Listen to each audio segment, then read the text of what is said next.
Welcome, everyone. This is your friend, the DN WhatIf 2.0, here with another exciting fanfiction. Today, we're diving into the story of What If Deku Fell for a Time Traveler? If you enjoy this video, don't forget to hit that like button and subscribe for more fanfiction content just like this. Now, let's get started with the fanfic. The calm before the storm. The lights flickered as the storm roared outside. Annoyed eyes glimpse from a computer screen toward the windows as the previously pitch-black sky flashes to life as a bolt of lightning strikes down some distance away. I swear to God, if the Wi-Fi goes out before I finish this essay... Boom. As if taking your idle threat as a challenge, a deafening roar of thunder shakes the house, causing the lights to flicker again. Come on, you quietly begged, I'm almost done.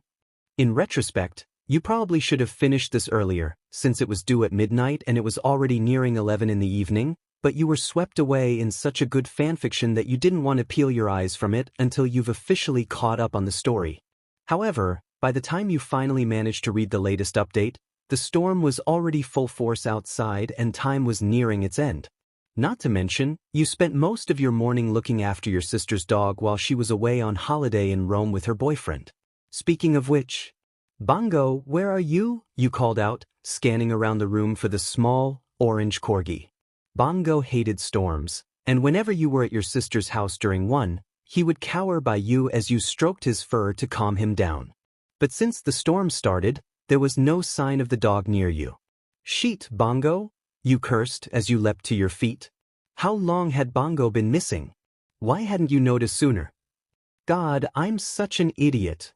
You scolded yourself as you ran through the halls, searching for the lost dog. Bongo, you flung open your bedroom door, only for it to be empty. Bongo! Calm your melons, Y/N, a voice called down from the hall. The doggo's with me. You quickly rushed to the end of the hall and threw open your roommate's door. Sure enough, your roommate, Juby, was laying on her bed with Bongo on her lap, the small dog fast asleep. Oh, thank God. You're welcome, Juby joked, and you moved from your place in the door frame into the room, before crouching down and gently petting the dog on his head. How'd you get him to fall asleep? He's absolutely terrified of storms.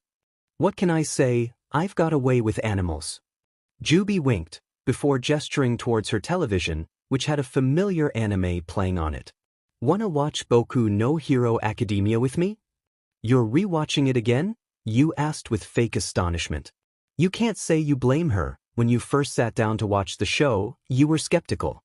But you easily fell in love with all of the quirky characters, pun intended. Needless to say, it quickly worked its way to one of your favorites. Of course, she answered plainly. Don't you wish life could actually be like this? I mean, imagine if we were actually capable of quirks like these. If heroes and villains existed. Can you imagine what life would be like if we were heroes? If I was a hero, I'd probably end up just getting myself killed, you admitted after thinking about it a couple of minutes. Even if we got amazing powers, there would no doubt be someone out there with better ones. I mean, have you ever picked up a comic book? But it's a manga, not a comic book, she corrected you. The same applies for manga too, you say, playfully shoving Juby's shoulder. The fact they're fictional is what keeps them alive. Some of those injuries the characters received totally would have killed them. The only reason it didn't was because of plot armor. Oh, come on. Don't be like that. Like what? You know, all negative and stuff. They're heroes, they've trained their bodies and mind to withstand more than an average human. They're also not real, you reminded her. This is all a hypothetical scenario because heroes and villains and quirks aren't real. It's CKS, but that's reality. Plain, boring, safe-ish reality. Ugh, reality SES. Juby sighed as she threw back her head dramatically, closing her eyes. Honestly, I'd give anything for something interesting to happen. If I knew how boring life was as a kid, I definitely wouldn't have rushed to grow up. I would have just continued to play superheroes. But nope, I'm 20 years old, bored with life, and have an essay that's due in less than an hour. So I'm gonna go do that. You turn to exit the room. I know it's not possible, but if it was, I just want you to know that I think you would be an awesome hero. Please, If either of us would be an awesome hero here, it'd be you. You're so bright and full of life. You trail off. You are too, Juby assured. You're just going through a rough patch right now. But I know you, and you can overcome it. I've got to go finish my essay, you stutter out as you rushed out of the room, not really sure how to respond, but Juby swore she could hear you whisper a thank you as you did. And, submitted. You say with a breath of relief, it was 2 minutes to midnight, meaning you had turned your essay in just in time. Now you just had to hope that your professor gave you a good grade on it. No one ever said being a university student was easy. Finally finished? You jump as Juby's voice suddenly appeared behind you. You scared the shit out of me. You exhale, your hand over your racing heart. What are you doing up still? Bongo woke up, and since it seems like the storm's lightening up, I thought I'd take him outside quick to relieve himself before we go to bed. At the mention of his name, the corgi barked and hopped over to the two of you. Who's a good boy? You ask as you crouch down and rub his head as Juby grabs his leash, connecting it to his collar. Come on, Bongo. Time to go potty. Juby leads him towards the door, grabbing her raincoat and slipping it on. She had just opened up the door when a flash of lightning struck down the street. Crack. A sharp, ear-splitting crack of thunder echoed through the air. In a split second of shock from the piercing noise, Juby's grip on Bongo's leash loosened, and the dog went bolting out the door. Bongo! You screamed, as you pushed past Juby out the door after the dog, completely ignoring the fact you were wearing nothing but a t-shirt and sweatpants. As your bare feet splashed through the ever-growing puddles that flooded the streets, you glanced around, searching for any sign of your sister's bright-furred dog. Catching a glimpse of him out of the corner of your eye heading in the opposite direction that the lightning struck, you ran in a mad dash after him. Bongo! Come here, boy. Bongo! Your mind was in a blind panic. You had to get him. You had to rescue him before he got hurt or lost. You ran as fast as your legs could carry, running after the dog who was heading towards the intersection of your street and another. Your legs burned, but you still pushed yourself. Y/N. Juby's voice called out from behind you, but you weren't paying attention. You were almost there. You reached out, you were only a few inches away. But before you could get a grasp, a bright light appeared in your peripheral vision. You quickly withdrew your hand as your head whipped towards the two bright lights heading towards you at a speed no one should be going in a storm like this. Your body flew like a rag doll as the car made impact. You could taste iron and your entire body felt like it was burning. With the last bit of strength you had, you glanced back. You had to make sure Bongo was all right. As soon as your eyes landed on the dog who had finally stopped running and was instead looking at you with the saddest expression you've ever seen on a corgi's face, you let out a pained sigh of relief. Bongo was all right. Slowly, your vision started to fade to black, and you closed your eyes, ready to be met with the sweet embrace of death. Your body was still burning, and you waited for the numbness to overtake you. But it never did, not even when the white light appeared. The light grew, bigger and bigger, but the burning didn't stop. No, it only increased. With all your might, you cry out in pain. Wait, was that Japanese? What the hell is going on? It's a girl. A new beginning. Fushishua Akane had promised herself she would be a good mother. After her husband died 5 months into her PRGNSY, she promised herself that she would be the best DMN mother that her child would ever ask for, that she'd give enough love for the both of them. She tried to be as prepared as possible. She read all of the parenting books, took all of the classes, asked her friends and family for advice, even asking her dead husband's family for help in case the child had inherited his quirk. She thought she was prepared for anything else life decided to throw at her. Until she wasn't. Admittedly, she wasn't sure what to expect the day she gave birth. Being a first-time mother, everything was completely new to her, and in today's quirk-filled society, anything was possible. Being the child of someone with a flight quirk like herself, and a wind manipulation quirk like her father, she knew her child was likely to have one of their unique quirk. That's how she came up with the name of her daughter, Fushishikaze. But she was otherwise expecting to have a normal child. She was not expecting what? You were by no means a difficult child. But having the mentality of a 20-year-old stuck in the body of an infant wasn't easy. Being forced to be so dependent on someone was frankly embarrassing, considering you didn't have the luxury of infantile amnesia. You didn't like having to have your diaper changed as much as your mother liked changing you. So as soon as your body grew strong enough to carry itself on two legs, when potty training started, you were more than happy to oblige. At first, you refused to believe that any of this was real, that you were dead, and that you were reborn as a baby in Japan. But when day after day passed, and you were still waking up in the same body that you fell asleep in, you had no choice but to accept it as reality. However, when you finally got old enough that your new mother took you outside on your own, instead of in a stroller that obscured your vision, you once again began to question everything. The world you were in was not the one that you had died in. You had no idea where you were, but you quickly deduced that you were in some sort of superpowered world. So many normal people had such extraordinary abilities. You saw a crossing guard who had cat ears and a tail, and an invisible man. You only knew he was there because of his clothing. If you were being honest, he reminded you of Hagakure Toru from My Hero Academia. If you didn't know better, you'd almost think you were in their world. However, their world was fictional, right? Then again, with almost everyone around you having some sort of superpower, you weren't in any place to judge what's real and what's fiction anymore. Ah, if only, you thought to yourself, that would be a fangirl's dream. This is probably just a happy coincidence. Your mind echoed back to what Jubi had said to you the day that you died. Don't you wish life could actually be like this? She had asked as she stared at the anime on her screen with a dreamy expression in her eyes. I mean, imagine if we were actually capable of quirks like these. If heroes and villains existed. Can you imagine what life would be like if we were heroes? You wondered if your parents had any kinds of abilities that they passed on to you. Your mother never showed any sort of ability, and you weren't sure what happened to your new body's father. From what you could piece together, he's gone. However, until you can further expand your vocabulary, you'll never have a full grasp on what happened. It was times like this that you were grateful to be reborn.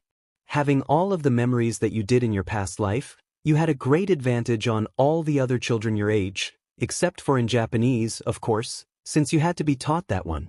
You thought that you had limited your intelligence, only expressing it decently when you were alone. However, you underestimated how keen of eyes your mother had. Akane noticed that you weren't like other children. While her friends' young children often had temper tantrums and went through the mine stages, you did none of that. When your mother told you to do something, you did it. When she told you not to touch something, you didn't. You hadn't thought much of it. The only time you didn't obey was when you didn't understand what was spoken to you. But the more and more she watched you, the more and more peculiar she found your actions. Instead of being interested in the things a typical child would, such as dolls and make-believe, you were fascinated with heroes and knowledge. Mama, you had once inquired when you were 3 years old. Do you have a power too? A power? She knelt down to your level. Oh, you mean a quirk? Q quirk? You stared at her with wide eyes, your mouth parting slightly in shock. Yes, my dear, she confirmed, before standing back up. Why don't I show you? She gave you a kind smile as she presented her quirk. You stood there in awe as your mother levitated off of the ground and started hovering around the room, moving from in front of you to the kitchen before doing a flip and floating back to you. Whoa, was all that you were able to get out at the display. It was one thing to see all of those strangers outside do these amazing things, but this was your own mother. Even if she wasn't your original mother, she was still the mother of this form and you grew to care for her deeply. Akane got a mischievous gleam in her red eyes before she flew down and swept you up in her arms. Eep! Akane began dancing around the room with you in her arms, her feet still far from the ground. Don't worry, my sweet, I've got you. Slowly, laughter chimed throughout the room as you danced with your mother. Will I be able to fly too, Mama? You inquire. Only time will tell, she replied. You might be able to fly, or you might get the same quirk that your dad had. Your mother didn't talk about your father much, but whenever she did, she got this melancholy look on her face. Typically, she never brought him up herself. The only time when you heard about him was when your grandparents were around, reflecting on how much you looked like him. You hadn't seen any pictures of him, so you weren't too sure what that meant. However, hearing your mom talk about him openly, your curiosity got the better of you and the words left your mouth before you could stop. Where is Dad? Although Akane held you close to her chest, you could still feel the teardrops landing on the back of your head. He's gone. It was almost exactly a year after you first saw your mother's quirk that you unlocked your own. Now that you were getting older, you wanted to learn new skills, ones that your old body didn't have. Naturally, you searched your brain for things that you could start learning at a young age and MSTR as you got older. If your theory was correct, you truly were in the My Hero Academia world. Either that, or you were born in the far future and the popularity of the anime had made quirk the official term for superpowered individuals. Regardless, learning how to fight in a world like this would probably be a priority. Because there was no way in hell that you wouldn't become a hero in a world where that was an option. So you begged and pleaded with your mother to let you take a martial arts class. Judo, kendo, jujitsu, anything. Unfortunately, you were only 4. So instead, your mother enrolled you in a dance class at a small studio across from where she worked. You're too young to be in a fighting class, she tried to reason. But I want to be a hero someday, you countered, puffing out your cheeks. You can't be a hero by spinning in circles. I was in a dance class when I was your age, she frowned. Trust me, it'll be good for you. Maybe in a few years, you can join a martial arts class, okay? On one hand, you understood her reasoning about not wanting you to be in a position where you might get hurt. On the other, you once again felt slightly discriminated against because of your age. You didn't have anything against dancing. In fact, you surprisingly found the entire thing rather enjoyable. There were so many moves that you had no idea existed: arabesque, assemble, develop, ichap, granji, just to name a few. Though in all honesty, you still couldn't get a full grasp on the names. You were having enough trouble remembering Japanese, you didn't need to add French to the mix. You've been in the class for a few months now. And today, your class was going to be performing a small recital for the parents. Rather than having a small group of young children performing at once, the instructor set it up so that each child would perform a short solo dance, since each child was at a different skill level. Being the most recent addition to the class, this was your first performance. You were a little nervous, but if your past life has taught you anything, it's that if you mess up as a kid, you just need to cry and someone will buy you ice cream. And now introducing our newest addition to the class, Fushishikaze. You stood there for a solid minute before it clicked in your brain that you were Kaze. You still weren't used to this body's name, since it was usually just you and your mom, and she usually just called you various pet names. You didn't necessarily dislike your name, but it was just weird to be called something completely different than your true name. You made your way onto the small stage and looked at the small audience. It was only about 20 people or so, including your mother, who sent you a small wave. Taking a deep breath, you closed your eyes and got into position, and your instructor turned on the music. Trying to recall your routine, you extended your arms and stood on your toes, before you raised your left leg and performed a pirouette. As your body spun, you let yourself become lost in the music, moving your body along with it. You spun, and quickly tried to remember what came next in your routine. You were pretty sure that it was a leap. As you moved to do it, you found yourself unable to stop spinning. Confused, you opened your eyes and saw a small twister around you. Your eyes widened as you put your foot down, trying to steady yourself so you'd stop spinning. But it wasn't stopping. Before you could do anything, your mother sprung from her feet and flew towards you, using her quirk to propel herself towards you and sweep you up out of the vortex. As soon as you were plucked up out of the center, the whirlwind disbanded and the room was left in a small state of chaos. Empty chairs having been knocked over and ballet pamphlets scattered the floor. You looked around at everyone who stared at you with surprise. Though quirks weren't unusual, you could tell none of them thought that a small child such as yourself would be responsible for causing a mini tornado in the middle of your performance. It's okay, Akane repeated to you as she sat you down on the floor, placing her hands on your shoulders. Are you okay? Aye. Is that me? Something about the look on her face told you that answer was a yes. It also told you that it was your father's quirk that you had just exhibited, and she looked as though she was about to cry. As soon as you got home, you debated on whether or not you wanted to press your mother about the nature of your quirk. On one hand, you were absolutely ecstatic.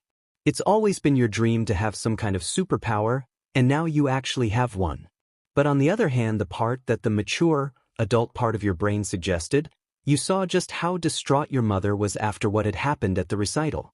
Hell, she didn't even want to stay to watch the other kids perform, instead opting to apologize for the mess that you caused and taking you home. So asking her about it now, well, that just seemed a bit cruel. However, you were going to have to find out about it eventually.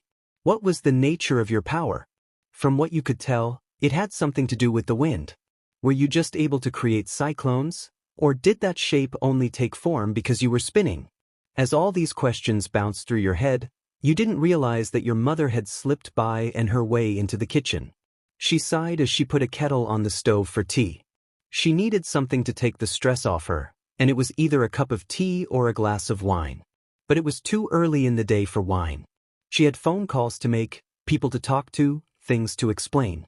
God, she wished her husband was still here. She shook her head. No amount of wishing would change the past. No, now she had to focus on the present. She dug out her old phone book and searched through the numbers, before glancing at you in the living room, who stood there, dancing around.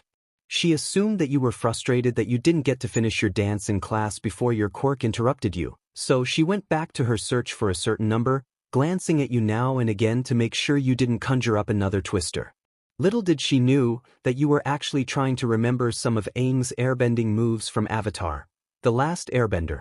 If your hunch was right and you could manipulate the air or even just the wind, then you were pretty sure that trying to imitate the airbender was a step in the right direction. You stared wide-eyed at the boy in front of you, your mouth hung open in shock. Yes, you did have your theories about this actually being the world of My Hero Academia. But you had thought that it was just wishful thinking. After all, none of the heroes that you heard about were any of those mentioned in the anime or manga. You figured the biggest hint about it would be if All Might was a hero or not. When you had asked your mother about said hero, she asked if All Might was your new imaginary friend. So to your displeasure, you just dismissed this all as a happy coincidence. But staring at the boy in front of you, this all made so much more sense. You were in the world of My Hero Academia, that much you were sure of now. You anticipated that much at this point. But what you didn't anticipate was the 5-year-old Aizawa Shoyuta staring back at you with a bored expression on his face. If you sat down to think about it, that actually made a lot more sense. The reason why some things such as the existence of quirks as well as heroes and villains were how they were was because you were in the same universe as the anime/manga. However, you weren't in the same time frame, which you would have assumed. You still weren't exactly sure how you felt about that discovery, since you were still reeling in shock. After all, Aizawa was an even cuter kid than you would have thought. What are you staring at? He questioned, tilting his head slightly to the side, causing his black locks to partially obscure one of his eyes. Despite this, his gaze did not leaving your own. When you didn't respond, and just kept looking at him with a dumbstruck expression on your face, he continued. If you keep your mouth open like that, you'll end up eating a fly. Oh, you shook your head. Come on, you just met one of your favorite characters. Stop making a fool of yourself. You mentally scolded yourself before looking back at him, giving him your biggest smile. Hi. When Aizawa gave you a weird look, you quickly became worried. Did you do something wrong?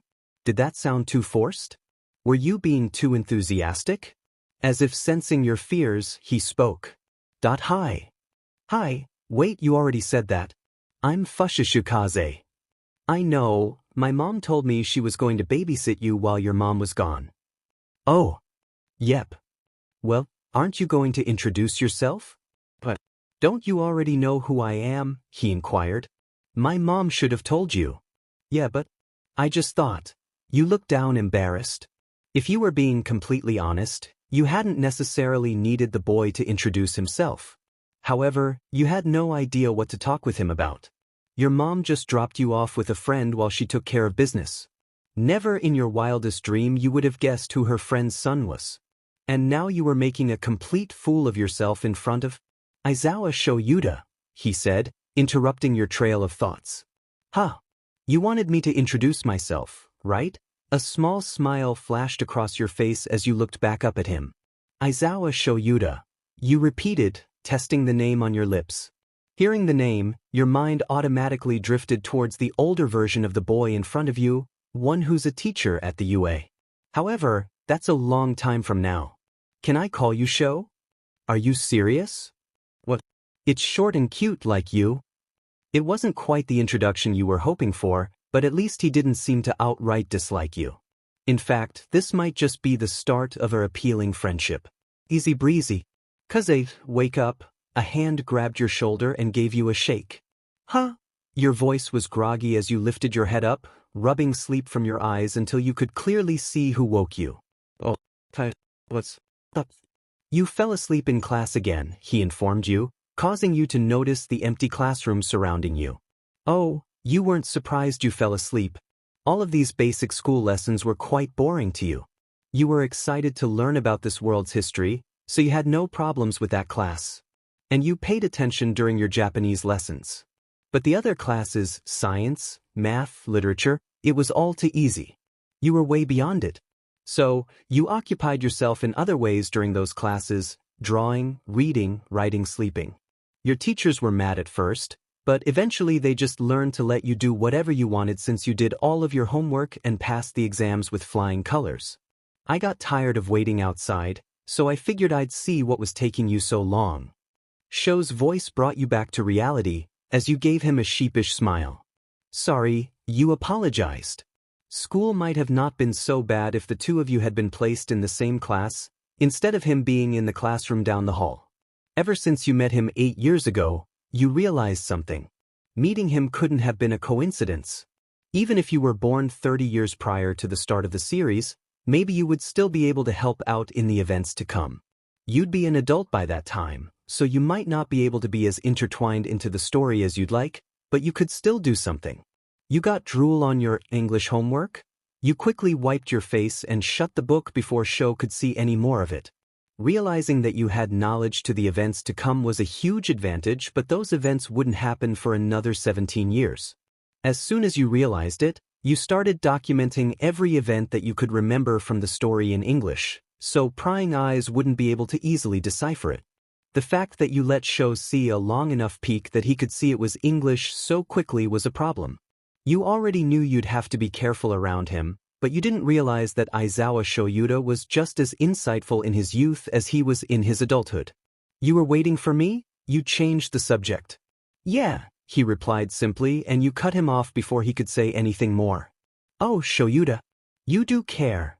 You leaped out of your desk and tackled him into a hug. He stumbled a bit, trying to not fall over, finally regaining his footing as he gave you an annoyed look, his cheeks tinted pink. What are you talking about? Of course I was waiting. Earlier we agreed to help each other practice our quirks, remember? You know I can't use my quirk on myself. Oh yeah, sure. But then, why are you blushing? You teased, poking his cheek, before releasing the boy from your embrace. You expected the young Shoyuda to be a world different than the Aizawa Shoyuda that you were familiar with, but you weren't expecting them to be this different. Though he was still smart and reserved, he wasn't nearly as stoic as his adult counterpart. In fact, you could regularly get him to smile, even laugh sometimes. You couldn't help but wonder what happened to turn him so cold. I probably just got sunburnt waiting outside for so long, he reasoned, and you resisted the urge to roll your eyes. One of your favorite games was to embarrass Sho, because he would just deny it. It was pretty adorable.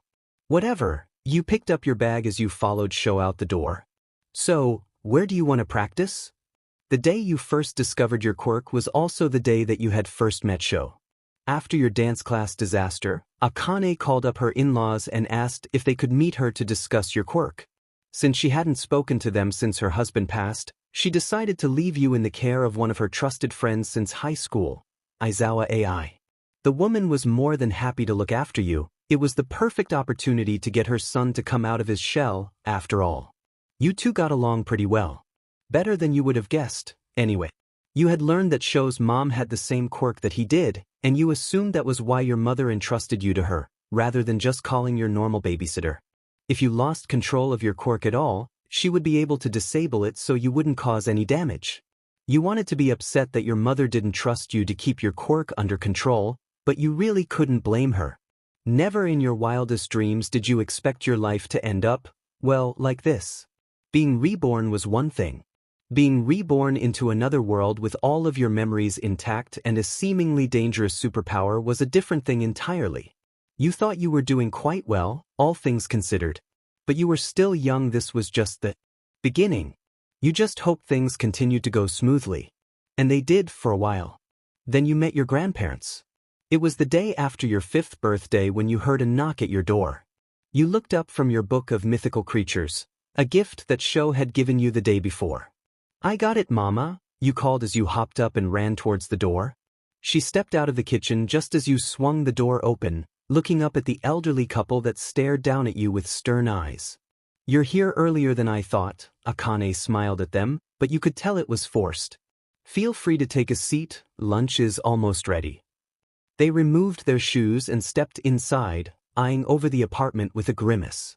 "It's smaller than I anticipated," the old woman noted, before turning towards you again. "You must be Yusuke's child." "Kaba." "Kaze," you corrected, trying your best to give her a polite smile. Your Japanese still wasn't perfect, but you're pretty sure that she just called you a hippopotamus. "Are you my grandmother?" You vaguely recall your mother mentioning having your grandparents come over sometime in order to teach you how to use your quirk. "It would seem so," she sighed. "I'm hoping there was some kind of mix-up, but it would appear that you've inherited Yusuke's quirk. But it looks like I'm not done dealing with your mother yet." Okay, this lady was a beach with a capital B. Because she was just that awful of a person. You could tolerate if she was respectfully disliked your mother. According to nearly every rom-com you've seen in your previous life, it was perfectly normal. But she was sheet-talking Akane to her 5-year-old daughter.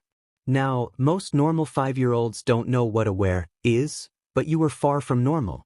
You knew just what a were was, and your mother was nothing close to one. She hasn't even been on a single date since you were born. What's your problem? You snap before you can stop yourself. Why are you saying such bad things about her? You are not just gonna sit by idly and watch your grandmother bully your mom.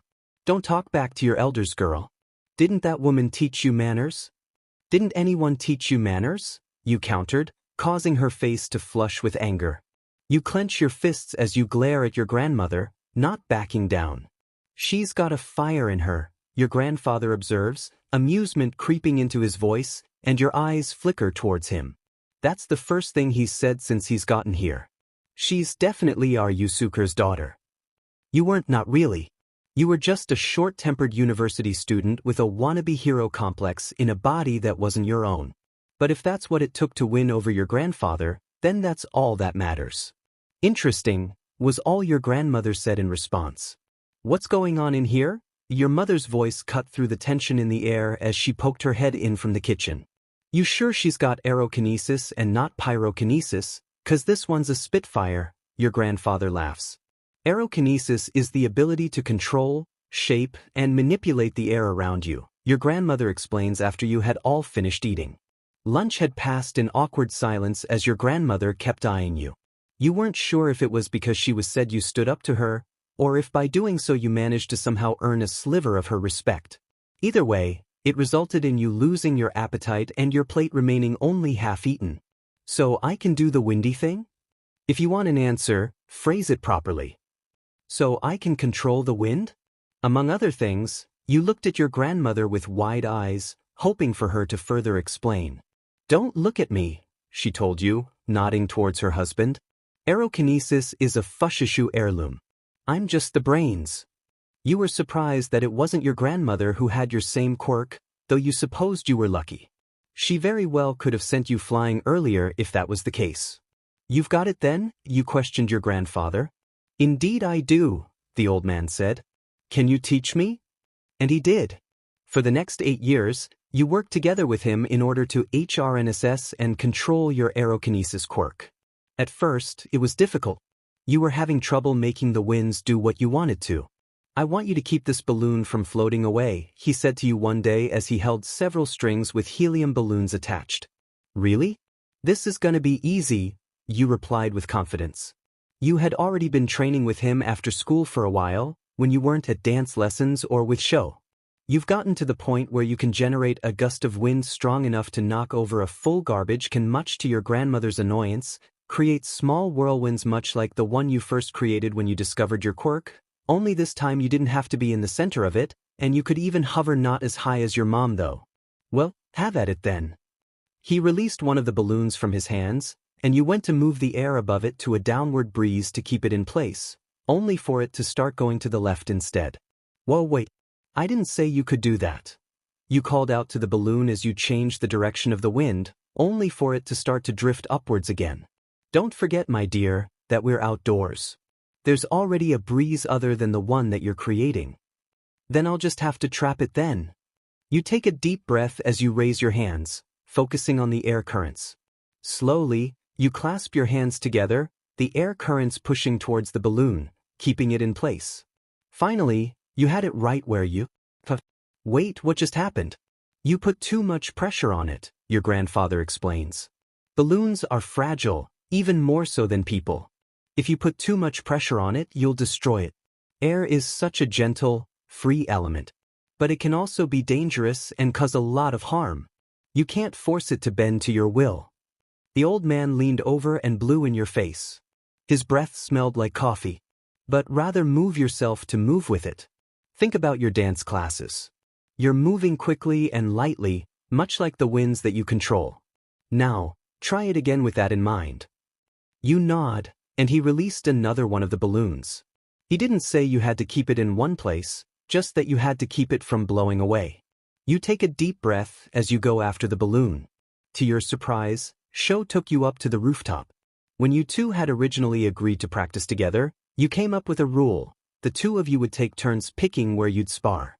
Since quirks weren't allowed to be used in public, the two of you had to find creative locations to practice. Usually, you'd end up going to the forest or one of your backwoods. The rules of your sparring sessions were simple: you wouldn't cause any permanent damage to one another, and the winner was the first one to get the other one pinned for 3 seconds. Can we be up here? You question, looking down at the school grounds below you. They should have locked the door. Sho shrugged off his bag and sat it by the entryway. You did the same. Shouldn't there be a fence or something? So kids don't fall off. Hell if I know, was the response you got. Anyway, what are we waiting for? This is the first step towards us becoming pro heroes. I'm ready whenever you are. You smile as you take your fighting stance. Several feet away from Sho. His eyes scan you over for a moment, before he nods. In an instant, you leap towards him and sweep towards his leg, causing him to jump back. Not giving him a second to pause, you swipe your arm towards him, activating your quirk and sending a blast of wind towards him. He gets shoved back a bit, but not hard enough to push him over. You've been practicing, he noted. I've picked up a couple new tricks, you admitted as you jump towards him again. It goes like this for several minutes, you being on the offensive and him playing defense. With his quick being what it is, you could understand why he'd want to be strong in his defense. Or maybe he just didn't want to hurt you, but that's just wishful thinking. If you had to bet, you'd say that the only reason he hadn't used his quirk was because he'd get the feel of fighting someone who has their quirk active. Either way, it gave you a chance to practice fighting with your quirk active, so you weren't complaining.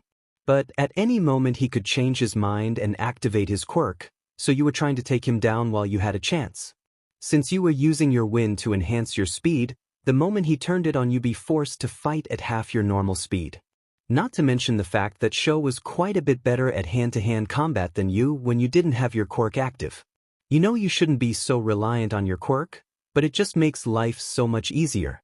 Plus, if your mom would have just enrolled you in self-defense like you've been bugging her too, then maybe you wouldn't have had to become so reliant on it. Alright, I'm going to finish this. You mutter as you pushed yourself up off the ground after Sho managed to score a lucky punch. Taking a deep breath, you spun as you formed a whirlwind around you like you did all those years ago when you first discovered your quirk. You hadn't formed a tornado like this since, but you figured now was as good as any to try. You felt your feet raise off the ground because of the winds flying around you, and you launched yourself towards Sho. At least, you thought it was towards Sho. You didn't remember getting this dizzy last time. Searching through the winds, your eyes met Sho's as his grew wide. Suddenly, the familiar feel of your quirk becoming nullified passed through you as you met the ground again, the world still spinning around you despite the fact you'd stopped. Sho flung himself towards you, trying to grab you to steady you. But he was too late as your fingers slipped right past his as you fell backwards. A scream left your lips as you realized you were falling.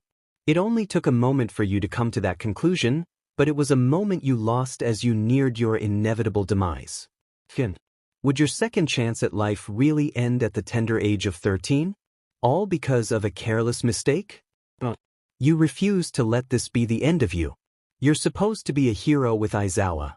You gather all of the strength you have, and sent a gale of wind towards the ground, hoping it would be enough to save you. Your vision goes black as you're stripped of your consciousness. But one thing remains true. You never hit the ground.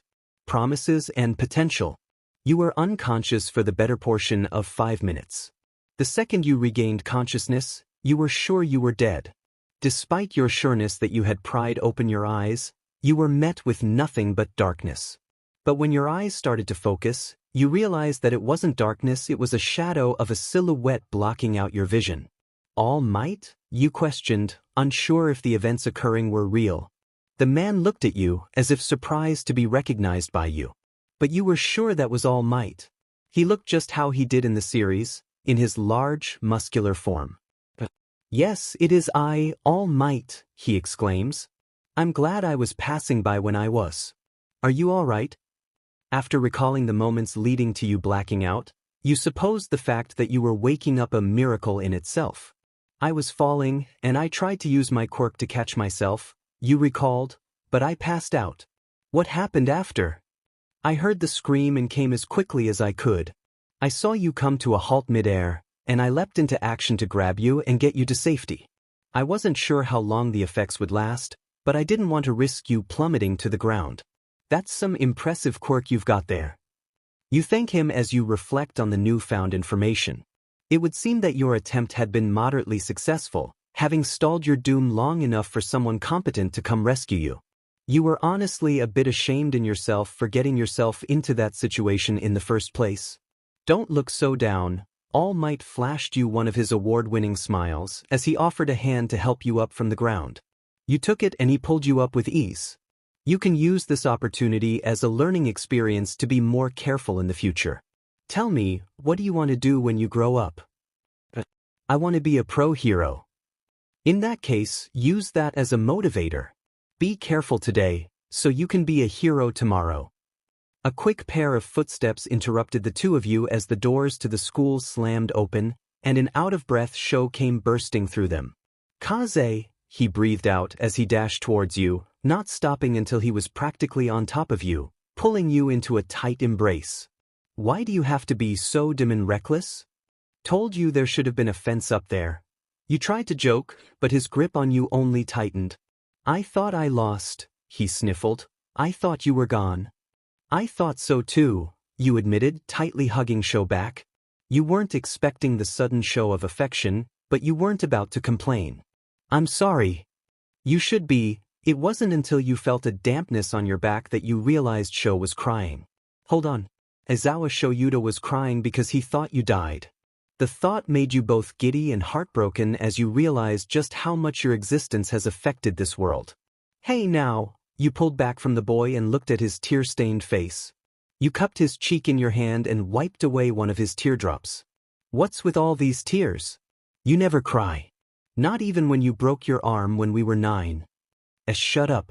Don't talk about the Tokyo Zoo incident. But I've never seen an ostrich so angry before. That's because you literally sent it flying.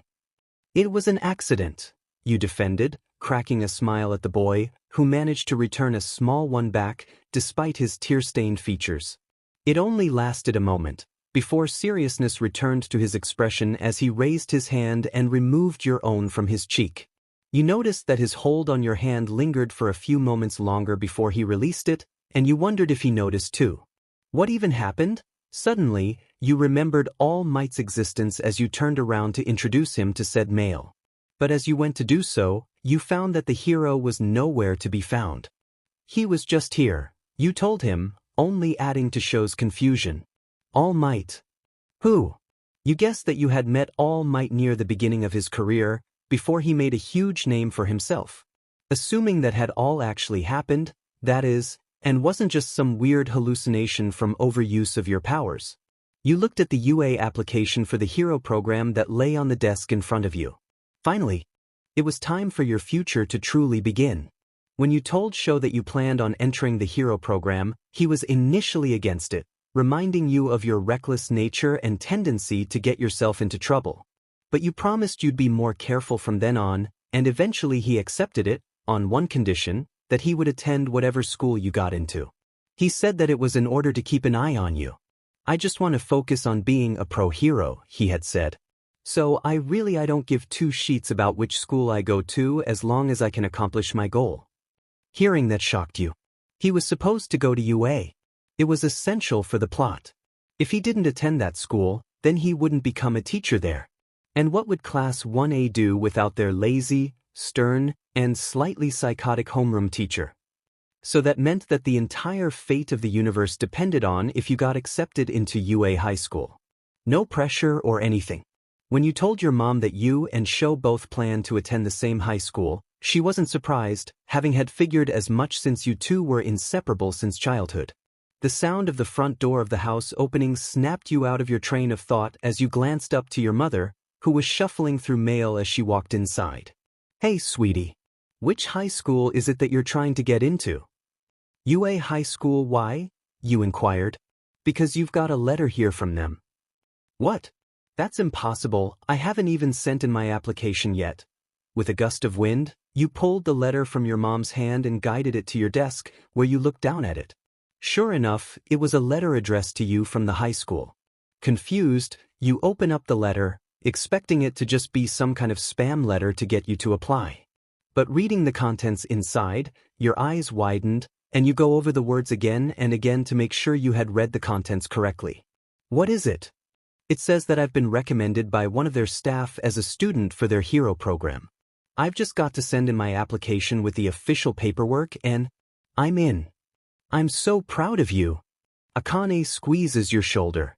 Any idea which of the staff you've managed to impress enough to let you in? You shook your head. In all truth, you had no idea who the teachers were for this time PRD. It could have been anyone. Oh well, I guess now we just have to hope that Sho Yuta gets accepted too. He will, you tell your mother. He's incredible. How cute. So, when should I plan the wedding for? Mom. The older woman simply laughed as your face flushed. She was crazy. There was no way anything like that would ever happen, right? Then again, the way he acted around you was very out of character of him. But you were sure that it was just because he was young and hadn't had to deal with all the hardships of life. Besides, you two were best friends. It's only natural that you two are so close. Deciding to not let your mom's teasing affect you too much, you stand up from your desk. I'm going over to Sho's to tell him I got accepted. You informed your mother as you headed for the door, grabbing your jacket. Don't forget to tell him just how incredible you think he is. Oh haha. You can't help but roll your eyes as you leave your house, pulling your jacket close to you as the chill of the air nipped at your exposed skin. When you told Sho that you got a recommendation for you, he looked at you in disbelief. Hey, don't look at me like that, you grumbled. Is it that surprising? You got a recommendation? He repeated back to you, prompting you to nod, feeling slightly annoyed by his disbelief. Just because you put up a naive front in front of him, doesn't mean that you were stupid. You're wiser than most young teenagers, mostly due to the fact you've been alive for a total of 34 years if you combine the ages of your 2 lifetimes. I'm sorry, he told you, finally noticing that his reaction mildly upset you. It's just incredible. That school is so difficult to get into, with application alone. So the chances of getting in as a recommendation is astronomical. I was just trying to figure out who you might have impressed and when. He had a point. You didn't think much about it at the time, but the UA is probably one of the hardest hero academies to get into, since it's one of the best in Japan. Not to mention the fact that All Might's popularity definitely attracted some students during the time of the series. At the present, however, All Might is still relatively unknown. So though he could be a possibility of your letter of recommendation at the school, you highly doubted it. He didn't have much sway rather than the fact that he was a student there. Plus, you didn't exactly leave the best first impression when you met him, having probably died if he didn't intervene. I don't know, you admitted after thinking about it for a moment. Maybe it's because of my grandparents. My grandfather was a pro-hero back in the day. Maybe he had a fan from the school who wanted to see what his granddaughter's capable of. Did your dad go to UA? Sho hesitantly questioned. I don't know, Mom never talks about him. Whenever I try to ask about my dad, she gets sad and changes the subject. My grandparents don't really talk about him either. Even after all this time, the only thing I know is his name's Fushishu Yusuke. He passed away before I was born, and he has the same quirk as I do. You've tried to look him up before, but your searches have always came up blank. It was really weird, and you weren't sure if you've stumbled upon a mystery in itself, or if there was just a glitch in the universe from your unexpected addition. I'm sorry, I know what it's like to not have a dad. Sho said after a moment's pause, which caused you to look at him in surprise. This is the first time he's ever brought up his father during the entire time you knew him. You knew his father wasn't in the picture, but that's as far as your knowledge extended. You never pushed it either. The two of you were in the same position, and it just became an unspoken agreement between the two of you to never speak of it. The fact that he was speaking of it now was a surprise in itself. My dad left us a few months before you met me, Sho continued. He and my mom were never married. They fought a lot. Over anything and everything. It's part of the reason my mom gave me her family name, instead of his, even if that was just the cause of another fight. One day they got in a particularly bad fight. Ended up in my dad storming out. My mom asked him where the hell he was going and he shouted back, "Anywhere is better than here," and left. And I guess that's when he decided that he's had enough, because he never came back. I'm sorry, Sho. I had no idea. I'm not, he said. I was miserable growing up because all they ever did was fight. I know my mom was so worried that I'd grow to hate her for my dad leaving, but I never did. I was actually relieved when it happened. But still, no one should have to deal with that. Especially you. Especially me? Sho quirks an eyebrow at you, causing you to mentally curse. You didn't realize that you said that out loud. I'm grateful you think that, but to be honest, I can't stand the sad way you're looking at me right now. I don't want pity. If anything, it made me stronger. I don't pity you, you stated. I'm just saying it seeks that things so bad have to happen. To people who are so, good. You're pretty much my favorite person, so I just hate it that you have to deal with so much shit. I could say the same to you, Sho told you. You get this distant, faraway look in your eyes every now and then, as if you're somewhere else. I'm not sure where you go when that happens, but are you okay? You were surprised that he would bring it up. In all honesty, you knew that he had noticed by now, based upon everything you've ever known about him. No matter which person you think of him as, be it the quirky character Aizawa Shoyuta or your best friend Sho, you've picked up on the one thing that hasn't changed at all throughout the years. He's always been extremely observant. I'm fine, you gave him a reassuring smile, causing him to scan your face for any reason to doubt your answer. I promise. Alright. I know I'm not very good at expressing my feelings and stuff, but just know that if you ever need to talk, I'm always going to be here for you. And that's my promise. When Sho got accepted to you, you weren't shocked in the slightest. Everything appeared to be back on track for the impending plot of My Hero Academia. But what was surprising was the fact that both you and Shoyuta were assigned to Class 1A. Upon hearing that, you couldn't help but let out a snicker at the irony, causing Sho to give you an odd look. I just find it funny. You know the boy can easily see through lies, so you settle on a half-truth. We've been attending the same school since we were kids, yet this is the first time we've been in the same class. At least this way I can keep you from falling asleep in class, he says plainly. Oi, I don't always fall asleep in class, you defended. You also documented the future through memories of the series. Though, you couldn't necessarily say that without looking like a loon. Not to mention that things like that are better kept as a secret. After all, you didn't know how drastically your presence would affect things. Besides, the only reason I did was because the material was easy and boring. This is something entirely new. If you think I'm going to fall asleep during class now, then you're solemnly mistaken. Sho's eyes were filled with doubt. Besides, now I have you. You flashed a smirk at him. If I get bored, I can just bother you. You don't bother me, though. Your cheeks flushed at that statement. Let's just hope you don't change your mind after being stuck with me for the next 3 years, you teased, and before he could respond, a booming voice came from the classroom door. Hey, Class 1A. Are you ready to be the greatest heroes of all? Wait, where is everyone? You turned towards the door to see the new arrival looking around confused. With his blonde hair slicked up and orange glasses concealing his eyes, you knew who he was in a minute. Present Mike. You'd almost forgotten that he was one of Shuda's classmates. We're the first ones here, you informed him as you walked towards him, grabbing a hold of Sho's hand and dragging him along with you when you saw he wasn't moving. I'm Fushishikaze, and this is Aizawa Shoyuda. Hey, Sho said, finally speaking up. The name's Yamada Hizashi. It's cool to meet you. It's cool to have a network of heroes, you know. As the three of you chatted, the other students started to fill into the classroom. Your eyes drifted towards the other students. You didn't recognize them from the series. At least not yet. You didn't know how age would affect these students, or if their identities were secret or public. Not to mention they could have been one of the extras. You paused in your thoughts. Now you were starting to sound like Bakugo, and he wasn't even born yet. Or was he? He was 16 during the main storyline, wasn't he? And you're 15 now, with another 15 years before the main story. So yeah, he's been born. But you wouldn't meet him for a while yet. Don't you think, Fushishu? I'm sorry, what? You blinked, Yamada's voice bringing you back to reality. That today marks the start of a totally new life. From here on out, we'll be the heroes. Oh yeah, definitely. You agreed. Alright, everyone. Quiet down. You're training to be heroes, so you should start acting like it. Hearing that, the students all made their way to their seats, you, Sho, and Yamada included.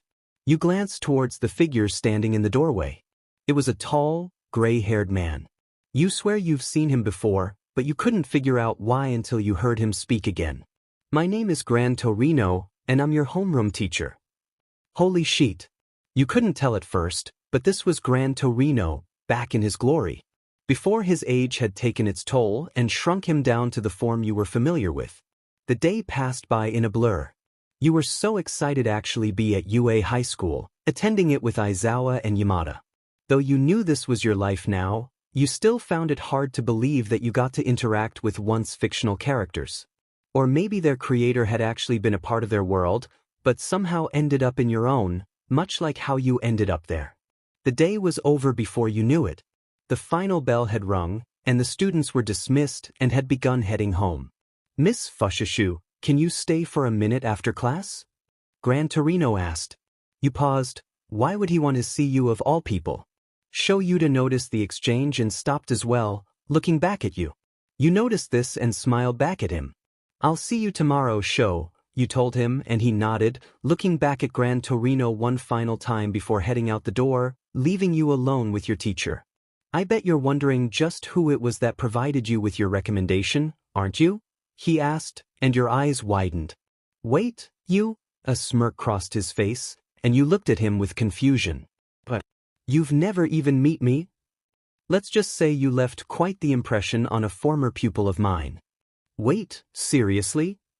Why are you so surprised? He questioned. You've got the potential to be a great hero, with the proper training. Oh dear. These were going to be an interesting 3 years, weren't they? Lesson number 1. That took a lot longer than a few minutes. You jumped at the sudden voice and turned around. You had just finished talking with Gran Torino and had finally left the school.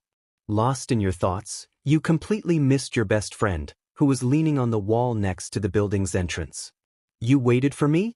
Sho, I told you to go home. No, you didn't. You told me you'd see me tomorrow, he corrected. Same thing, you huffed. You should have listened to me. We've been talking for almost an hour. I can't believe you waited that long.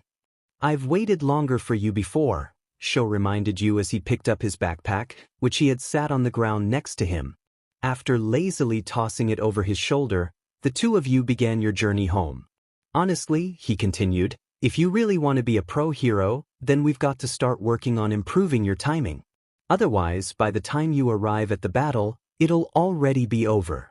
My timing isn't that bad, you defended, only to be shut down by a dubious look from your friend. Okay, maybe it is. But I didn't expect you to wait around for me this time.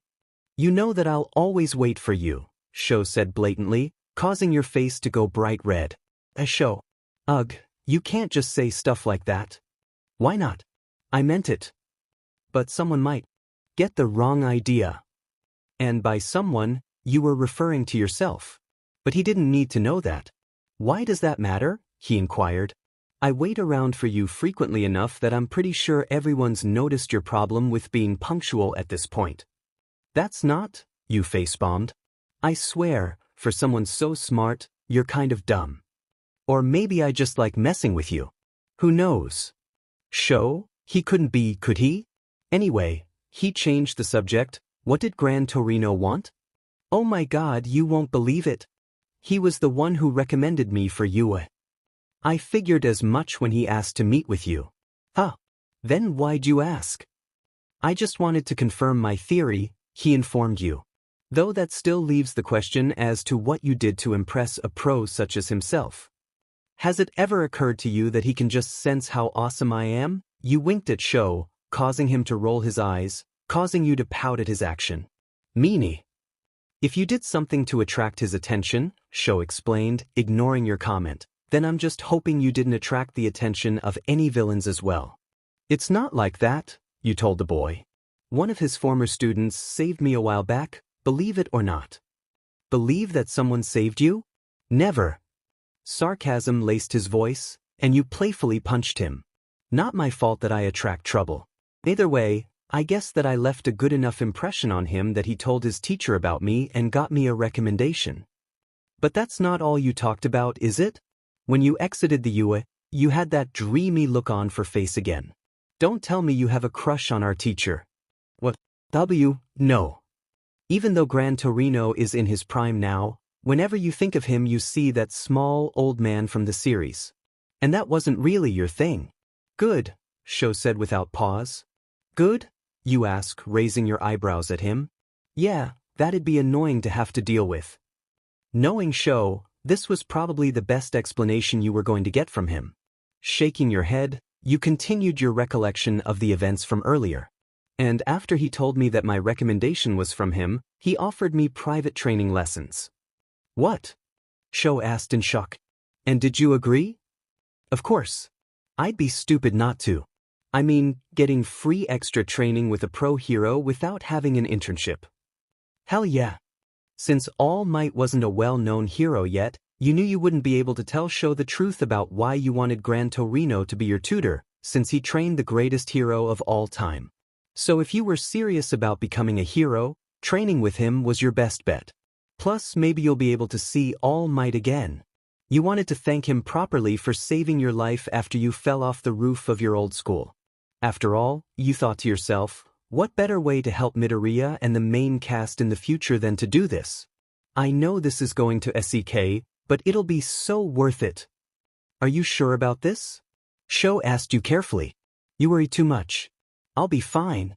After all, Gran Torino's quirk is Jet, right? Yeah, but dash. And Jet lets him propel himself and essentially fly. I can do that with my wind, I just know it. I just need a little more practice. And he's the perfect person for the job. Can't you just learn how to fly from your mom? What's up with you? You came to a halt in the middle of the sidewalk, causing Sho to come to a stop as well and look back at you. Why are you acting so weird? You're the one acting weird, he countered. Why does it feel as though you're always hiding something from me? Sheet. You knew Sho was observant by all means, but you thought you had been careful. This was bad. Very bad. You couldn't tell him the truth, could you? What do you mean by that? Because that didn't make you look any more suspicious. Your eyes locked with Sho's, and you felt your heart skip a beat. You couldn't stand the way he was looking at you, his eyes projecting 1,000 emotions at once, something that he had been so good at hiding from you, but the main emotion that stuck out in those dark eyes of his was hurt. Never mind. This was a dumb idea, just forget it. Sho shook his head and turned away. I'm going home, I'll see you tomorrow. What? Sho. Just forget it, he said as he put his hands in his pockets and walked off. You were debating on whether or not you should run after him, but by the time you had come to an internal consensus, he was already gone. Probably for the best, you grumbled to yourself. If you had gone after him, no doubt you would have spilled everything to him. You weren't sure why you were so determined to keep this a secret. Sho was your best friend, so why couldn't you trust him? Was it because you didn't think he would believe you? Or was it because you didn't want him to blame you if things get ruined in the future because of you? Or for him to hate you when there are some things you won't be able to change? Or maybe it was because you were worried if he learned he was a fictional character, it would cause him to lose all regard for his personal well-being because he's not real. No, you corrected. He's real. He's real, and I just hurt him because I'm too big of a coward to tell him the truth. You let out a curse and kicked a trash can, your wind quirk activating and sending it literally flying in the opposite direction. Guess life doesn't get any easier the second time around, huh? You turned back to the direction you were originally walking, only to realize that when you two had stopped, it had only been around 20 feet or so from your apartment complex. Of course he still managed to walk me home. After what happened, you knew things would be awkward between you and Sho the next day at school. You even left for school early to avoid seeing him, only to run into a different familiar face when you entered the classroom, causing you to fall onto the ground. Sorry, a loud voice exclaimed, and the next thing you know, a hand grabs yours and hoisted you back up moments after you realized you were on the ground to begin with. I didn't think anyone else would be here this early. I could say the same to you, Yamada. What are you doing here? Yamada steps aside so you could see the classroom past him, which was now covered in flyers with Yamada's face plastered on it. What the F dash? I overheard that there are elections for class president during the first few days of the year from the upperclassmen. So I figured what better way to get people to vote for me from posters. Pretty sweet, huh? The election hasn't even been announced yet, you reminded. Exactly. So imagine when the election is announced. The first thought that pops into everyone's head will be of me. And no one will want to run against me because they'll all know how serious I am about this. It's genius. Unless, don't tell me, were you here for the same reason, Fushashu? Not at all, you told the blonde. As crazy as his plan was, you did have to give him points for creativity. You never would have guessed that he wanted to be class president after seeing him in the anime. Though you supposed it made sense, he did like all eyes to be on him. Then what are you doing here? Wait, where's your boyfriend? Echa? Sho's not my boyfriend. You felt your face heat up as you looked at the boy in front of you. Did you and Sho give off the impression you two were an item? I mean, yeah, your mom teased you about it, but you didn't actually think you two looked like a couple. Oh, is there trouble in paradise? He questioned, and you can't tell if he was teasing or being sincere. There's no trouble because there's no paradise, you insisted. Me and Sho are just friends. If you're just friends, then why's your face red as a tomato right now? Yamada smirked at you. Don't worry, Fushashu, your secret's safe with me. The second those words left Yamada's mouth was the exact second that Sho walked into the classroom. Flux could kill, you would be dead right now. Great, you thought bitterly. Now not only does Sho know I have a secret, but now he thinks that I told Yamada the secret a day after knowing him. Thanks a lot. Hey Sho, you greeted, walking over to him against your better judgment. God, he doesn't even need to have his quirk active for his eyes to make you feel powerless. I just, wanted to tell you that I won't be able to walk home with you today. I have my first training lesson tonight. So, I'll be here really late. You don't have to, wait around. Okay? Sho just looked at you skeptically before going to his seat, laying his head down on his arms and closing his eyes. God, you really F'd up this time, didn't you? To your left.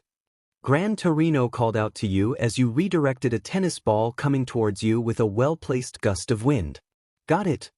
For your first private lesson, Gran Torino wanted to get a proper assessment of your powers by seeing what all you've learned to do so far.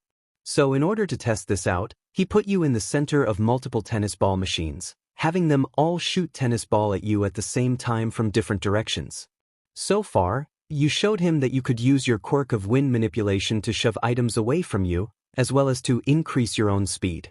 Lucky for you, he only had the speed set halfway on all of the machines, so they were coming at you fast, but so far you've managed to avoid being hit. Or so you thought. Not enough, you're too slow. Too slow. But I haven't gotten hit yet. You glanced over at Gran Torino, only for him to no longer be standing where he was a second before. I just turned the setting to max, try to keep up. The next thing you knew, you were being hit by tennis ball in multiple directions. You shot yourself up off the ground and tried your best to make yourself hover, whilst attempting to ignore the feeling of the new bruises starting to form on your body. There's no way I can dodge all of those, you shouted to the man. Nonsense. What are your instincts telling you to do? Your instincts? Your instincts were telling you to get the hell out of there, but you knew you couldn't do that. Heroes don't turn tail and run when things get rough. They throw themselves into the fray and improvise, right? What are the odds this time goes better than the first two? You ask yourself as you prepare. Knowing you don't have the energy to keep yourself hovering forever, you spin yourself midair and let yourself drop, having the winds pick up around you instead of under you, once again forming a tornado around yourself. You were starting to feel dizzy, but you had to push through. You saw green balls start to join into your tornado, so you just had to shoot them out of your tornado at the perfect time. But considering you couldn't see past your tornado, you were just going to have to shoot them off all at once. Your spin came to a sudden halt as you dispersed the winds that were previously surrounding you outwards in all directions. A sudden pain surged through your head and your hands shot up, clutching it as you collapsed to your knees in pain. Holy shit, you heard Gran Torino say right before everything went black. There was still a sharp pain in your head when you came to. You cursed as your hand went up to your head, clutching it again. It took a few moments for you, the events leading up to you passing out. Truth be told, you felt like you had just awoken from some sort of weird drunken dream with the world's worst hangover. But when you finally opened your eyes and saw the familiar green walls of the school's infirmary, you knew that was still real, much to your relief. As stupid as you knew it was, despite living in this world for the past 15 years, you still had the worry that one day you would just wake up from a coma back in your own world. Good, you're finally awake, you heard a feminine voice say, and you slowly sat up to look at her. She was an older woman, her black hair that was streaked heavily with silver was pulled back into a tight bun. She straightened out her lab coat as she picked up her clipboard, making a few notes on it. Overexertion, not much I can do to help that since my quirk can only heal you using the energy that you have. Are you? Ah, how rude of me not to introduce myself. I am Recovery Girl, my dear. How are you feeling? My head hurts, but I'll live. Thank you. Don't thank me, I didn't do anything but keep an eye on you. It was Gran Torino who brought you here, said that you passed out during your training exercise. Honestly, that man should know better than to take on first-year students as prodigies. He'll never learn. Where is he, anyway? You ask, surprised the man wasn't around. How long were you unconscious for? He ran into one of your classmates when he was taking you here, who wasn't very happy with the condition you were in. Once he got you to me, he took off, saying something about having to take one of his students home before they could do something stupid. There were only two guesses that came to mind, and you weren't sure which was the more likely candidate. Sho was still said, but he was still your best friend. But he should be long gone by now. Meanwhile, Hisashi has only just met you, but he seems to view you as a friend already. Not to mention he's already proven to you that he just hangs around the school when it's not in session. Do you know which student it was? I'm sorry. But he should be back soon, you can ask him about it when he is. I'm going to check your vitals quick though, if you don't mind. Just want to make sure that you're good and healthy. After Recovery Girl took your vitals, she left you alone with your thoughts while she went to check some things. You were so lost in your head that you almost didn't notice Gran Torino come in until you saw his shadow in the doorway. Sorry I passed out, you told him. Not how you had hoped that your first training session would have went. Do you have any idea what you did before you passed out? He asked you. Oh no, I did something wrong, didn't I? I knew that I shouldn't have tried that tornado trick, it's never ended well for me. I'm so sorry I dash. Stop, he commanded, and you quickly shut your mouth. Don't apologize, you did nothing wrong. Look, the whole reason we did that was to get an assessment of your quirk, and I think we accomplished that goal. Though you have a powerful quirk, it has its limits. And when you reach or surpass those limits, it takes its toll on you physically to the point it knocks you unconscious. Based upon my observations, in order for you to manipulate the air current around you, you have to constantly be moving your body in the way you want the wind to go, pushing or pulling you want the direction the wind to go.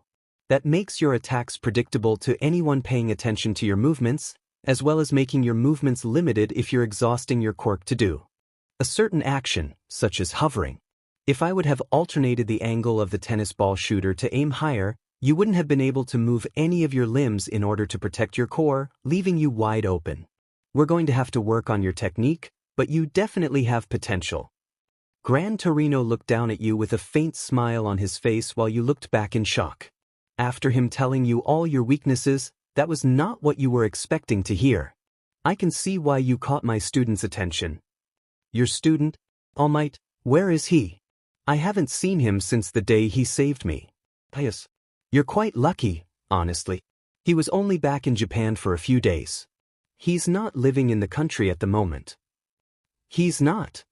You actually didn't know that. Though, the series was always kind of vague in the timeline considering All Might. Though, if you think about All Might's attacks, it made sense.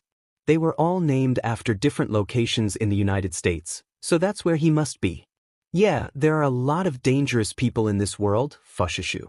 And sometimes, in order to keep people we care about safe, we sometimes do things that we don't want to do. You nod your head, listening to Gran Torino's words. So that's why he left? Among other things. Say, when am I allowed to leave this infirmary? Aizawa Shota is many things, but he is not a liar. Sure, he's not below doing rational deceptions when he deems the cause just, but he is not a liar.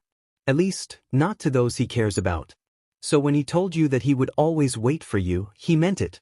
Even if you don't want to be honest with him yourself, even if he's mad at you, he won't back down on his word.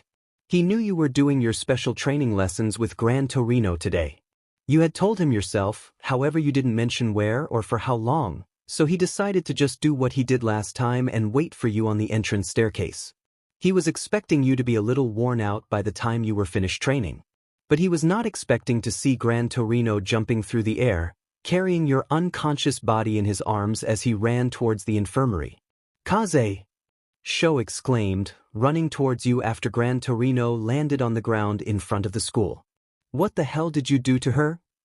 Nothing, she overextended her power limits and passed out. I'm taking her to Recovery Girl now, don't worry kid. Don't worry. Bullshit, I've sparred with her dozens of times before and she's never passed out before from overusing her quirk. What the hell did you do with her? Basic Quirk Assessment Training. How the hell does basic quirk assessment training involve someone fainting?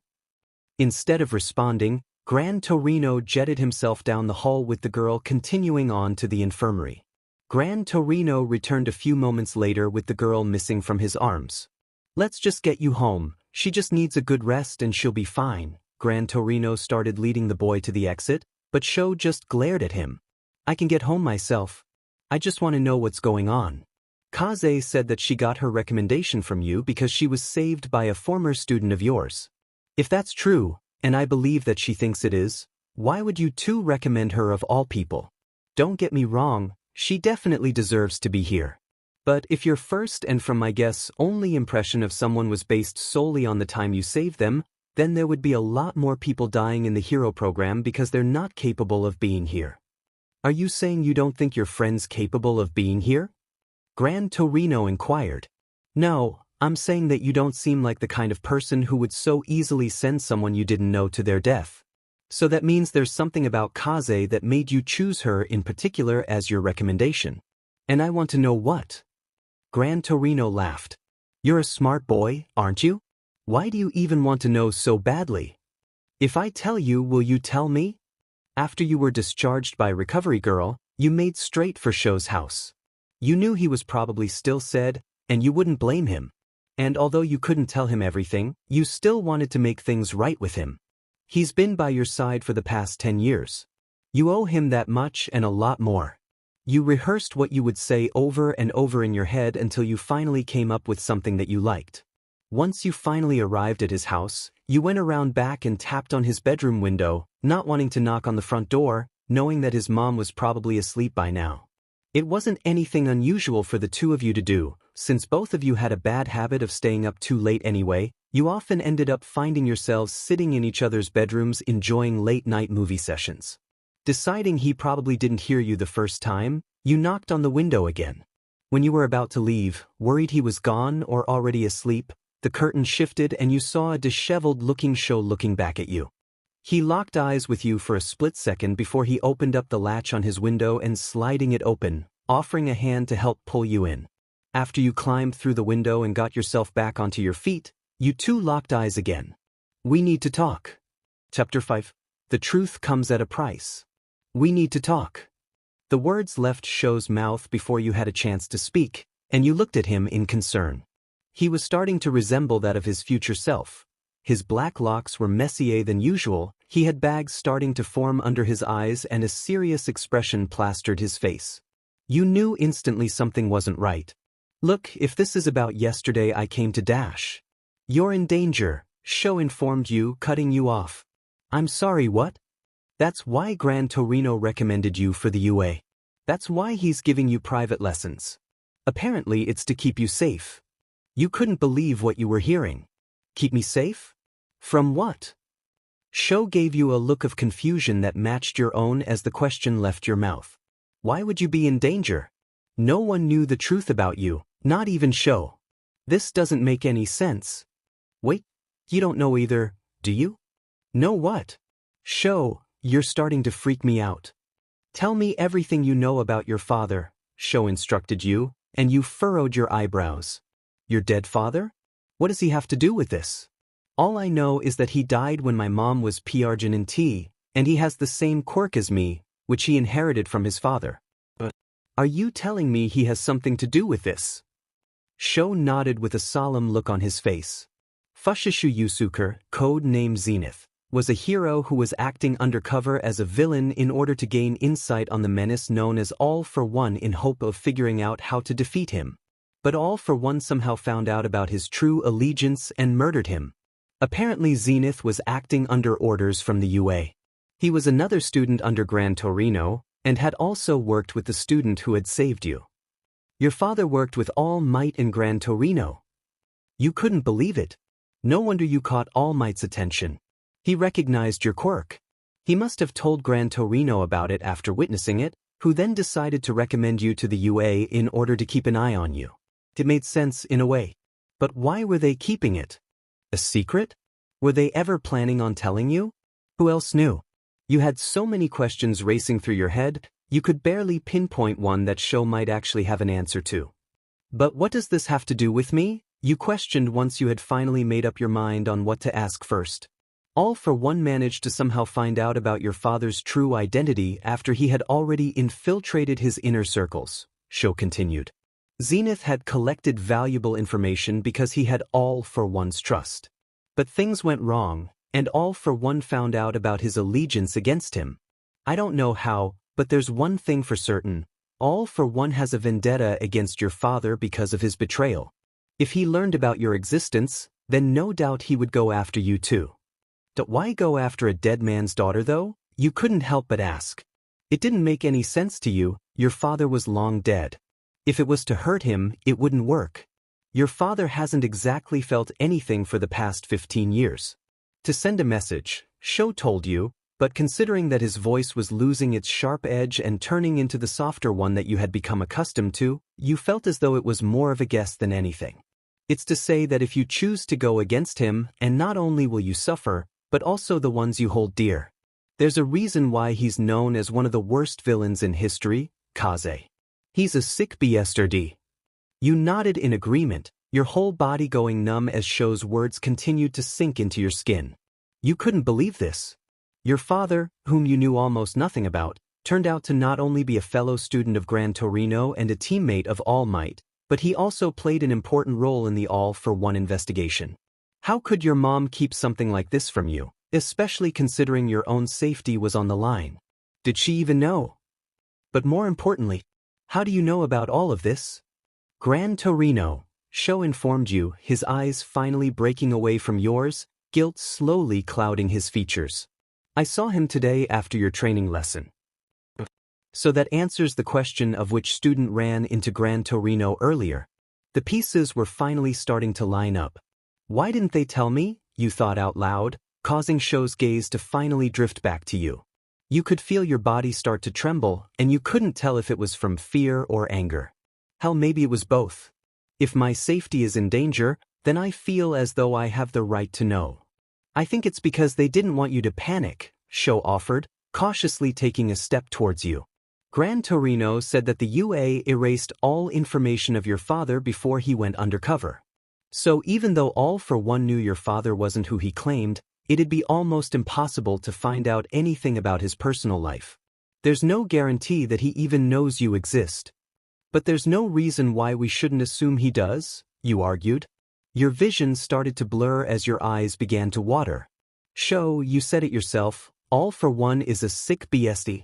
If he knew my father was a hero from the get-go, then there's no way he would have let him gather any intel that could be used against him. So he had to have learned later, right? That means that somebody probably ended up selling him out. But who and why? What else did they know about him? What if they do to me what they did to my father?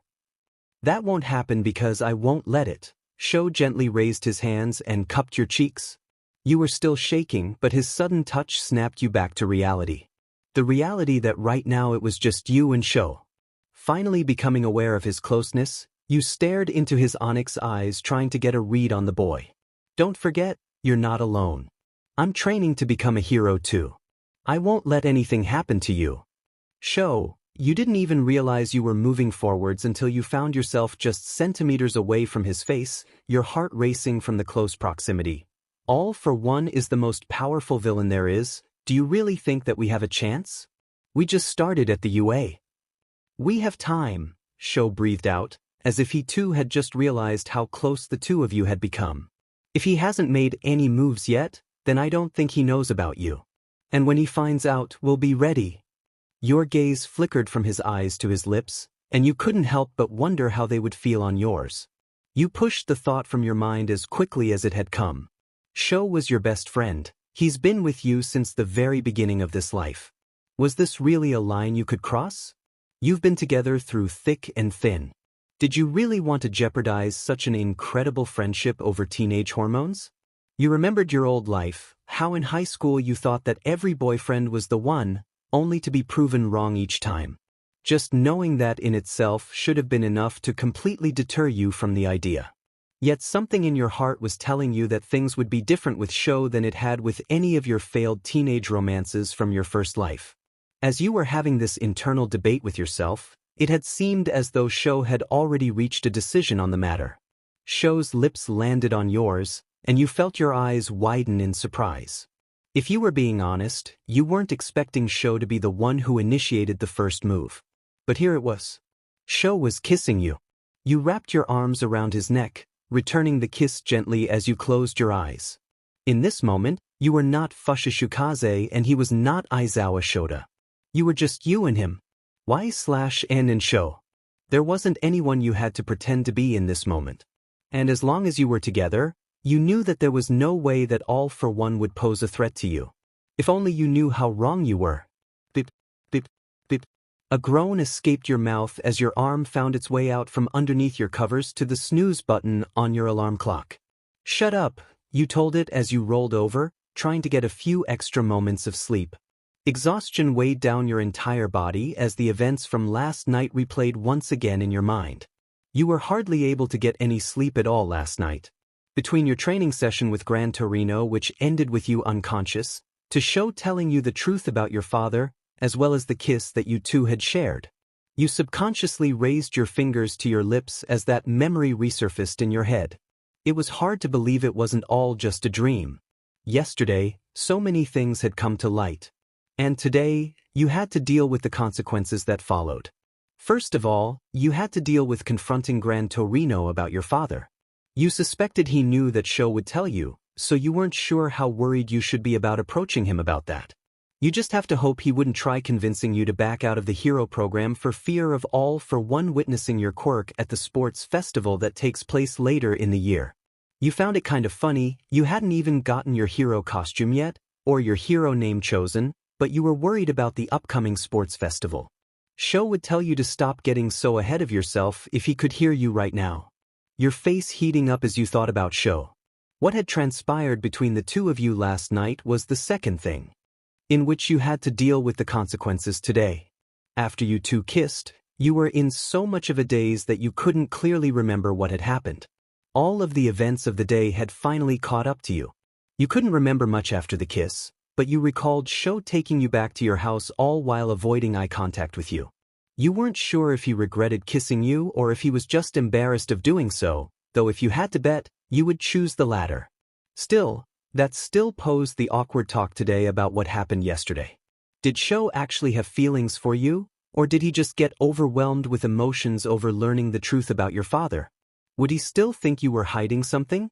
Yesterday, you had thought that you would be able to tell him the truth about your rebirth, or at least part of it. But after what had transpired, you weren't sure if you wanted to do anything that would cause him to see you in a different light. You weren't sure when it had happened, but if you were being honest, you had fallen for the boy. You had always liked his character, sure, but after meeting him all those years ago, you learned there was a lot more to him than meets the eye. He bites his lips when he's scared and he clenches his fists when he's mad. He eats his fries with mustard and mayonnaise, and whenever you two are walking on the sidewalk, he makes sure he's on the side closer to the road to protect you from anybody driving over the curb because he knew that cars made you a bit nervous. He does all these simple, mundane things that most people would easily just dismiss. But for some reason, you found everything that he did endearing. All the sparring sessions you two had, all of the late-night talks, all the vague jokes that only made sense to the two of you. You loved all of it. You just really hoped that things wouldn't be too awkward between the two of you now. Letting out another yawn, you finally sat up in your bed, stretching. Nothing would be solved by staying in bed all day, you decided. Classes passed by slowly that day. Sho hadn't come to school, and if you had to guess, you'd say that he probably overslept. It was into the early hours of the morning by the time he had walked you back home, and considering that he had to return to his house afterwards couldn't have made things any easier on the poor boy. You did offer to let him stay at your place, telling him that he could sleep in your bed and you would take the couch. He refused, of course. Stubborn BSTRD. Either way, he hadn't gotten back to you since he had left last night. You hoped he was alright, you would have to stop by tonight after school was over. You already had to wait until school was over to confront Gran Torino about the truth behind your father. You didn't want the risk of any other students or faculty overhearing you in case they were the ones who ratted out Zenith. Based upon what you knew about All for One, and what Sho had told you about your father, you had come to the conclusion that they wouldn't send just anyone undercover to spy on All for One. They needed to send someone who was composed enough to not crack under pressure and adaptive enough to avoid RSNG suspicion if they were to spy on one of the world's most deadly supervillains. That being said, you doubted your father was the kind of man who would blow his own cover, which meant that the probability of a double agent being in the midst of the UA was remarkably high. You just had to figure out who had been here 15 years ago who might have had something to gain by revealing such information. But all of that could wait. Your priority right now was to just get through your classes for today in order to confront Gran Torino about your father. But time was moving unnervingly slowly. So once the final bell signaled classes were over, you made a beeline to your homeroom teacher's desk. As soon as you were about to open your mouth to speak, Gran Torino raised his hand as if to say, "Not yet." His eyes darted to the last few students leaving the classroom, before getting up and heading to the door. He looked back to you, and nodded his head towards the entrance. You tightened the grip on your school bag and followed him. It seemed as though Gran Torino had the same suspicions that you had about the UA not being the safest place to talk about your father. As you followed the older man through the corridors, you couldn't help but go through different questions in your head. You had so many questions, and Gran Torino was probably the one who had the questions to most of them. There were still some that you couldn't ask, such as if the reason you were reborn as Fushishikaze had something to do with who her father was, or if that was just a coincidence. But this was one thing you would probably never get an answer for, since the thought itself sounded utterly insane, despite the fact there were literally superheroes and villains in this world. Gran Torino finally came to a halt when you reached the roof, and you felt the hairs on the back of your neck stand up. The last time you had been on a rooftop, you had fallen off and nearly died. Though, you knew that All Might more likely than not told Gran Torino about the circumstances regarding your meeting, so you figured Gran Torino wouldn't be dragging you up here unless he truly felt this was the best place to discuss things. The boy told you, I take it? Of course he did, you blatantly said. We tell each other everything. Well, you thought to yourself, almost everything. I see, and I suppose you have questions? The subject itself already had you tense, but the fact that Gran Torino was approaching this so casually made your skin crawl. But he seemed willing to at least answer your questions, nonetheless, so you just had to figure out where to start. Were you ever planning on telling me? Eventually, he informed you. I was actually hoping we would have the situation with All for One under control before we had to have this discussion, in all honesty. Who else knows? Me and Principal Nizu are the only two still alive that were directly involved with the operation, so we're the only two who know the entire story. All Might knows bits and pieces from his involvement with me and from having worked with Zenith a few times in the past. Does my mom know anything about this? You asked, and Gran Torino let out a sigh. I'm afraid not, it was too risky. We didn't want her to be a liability. A liability?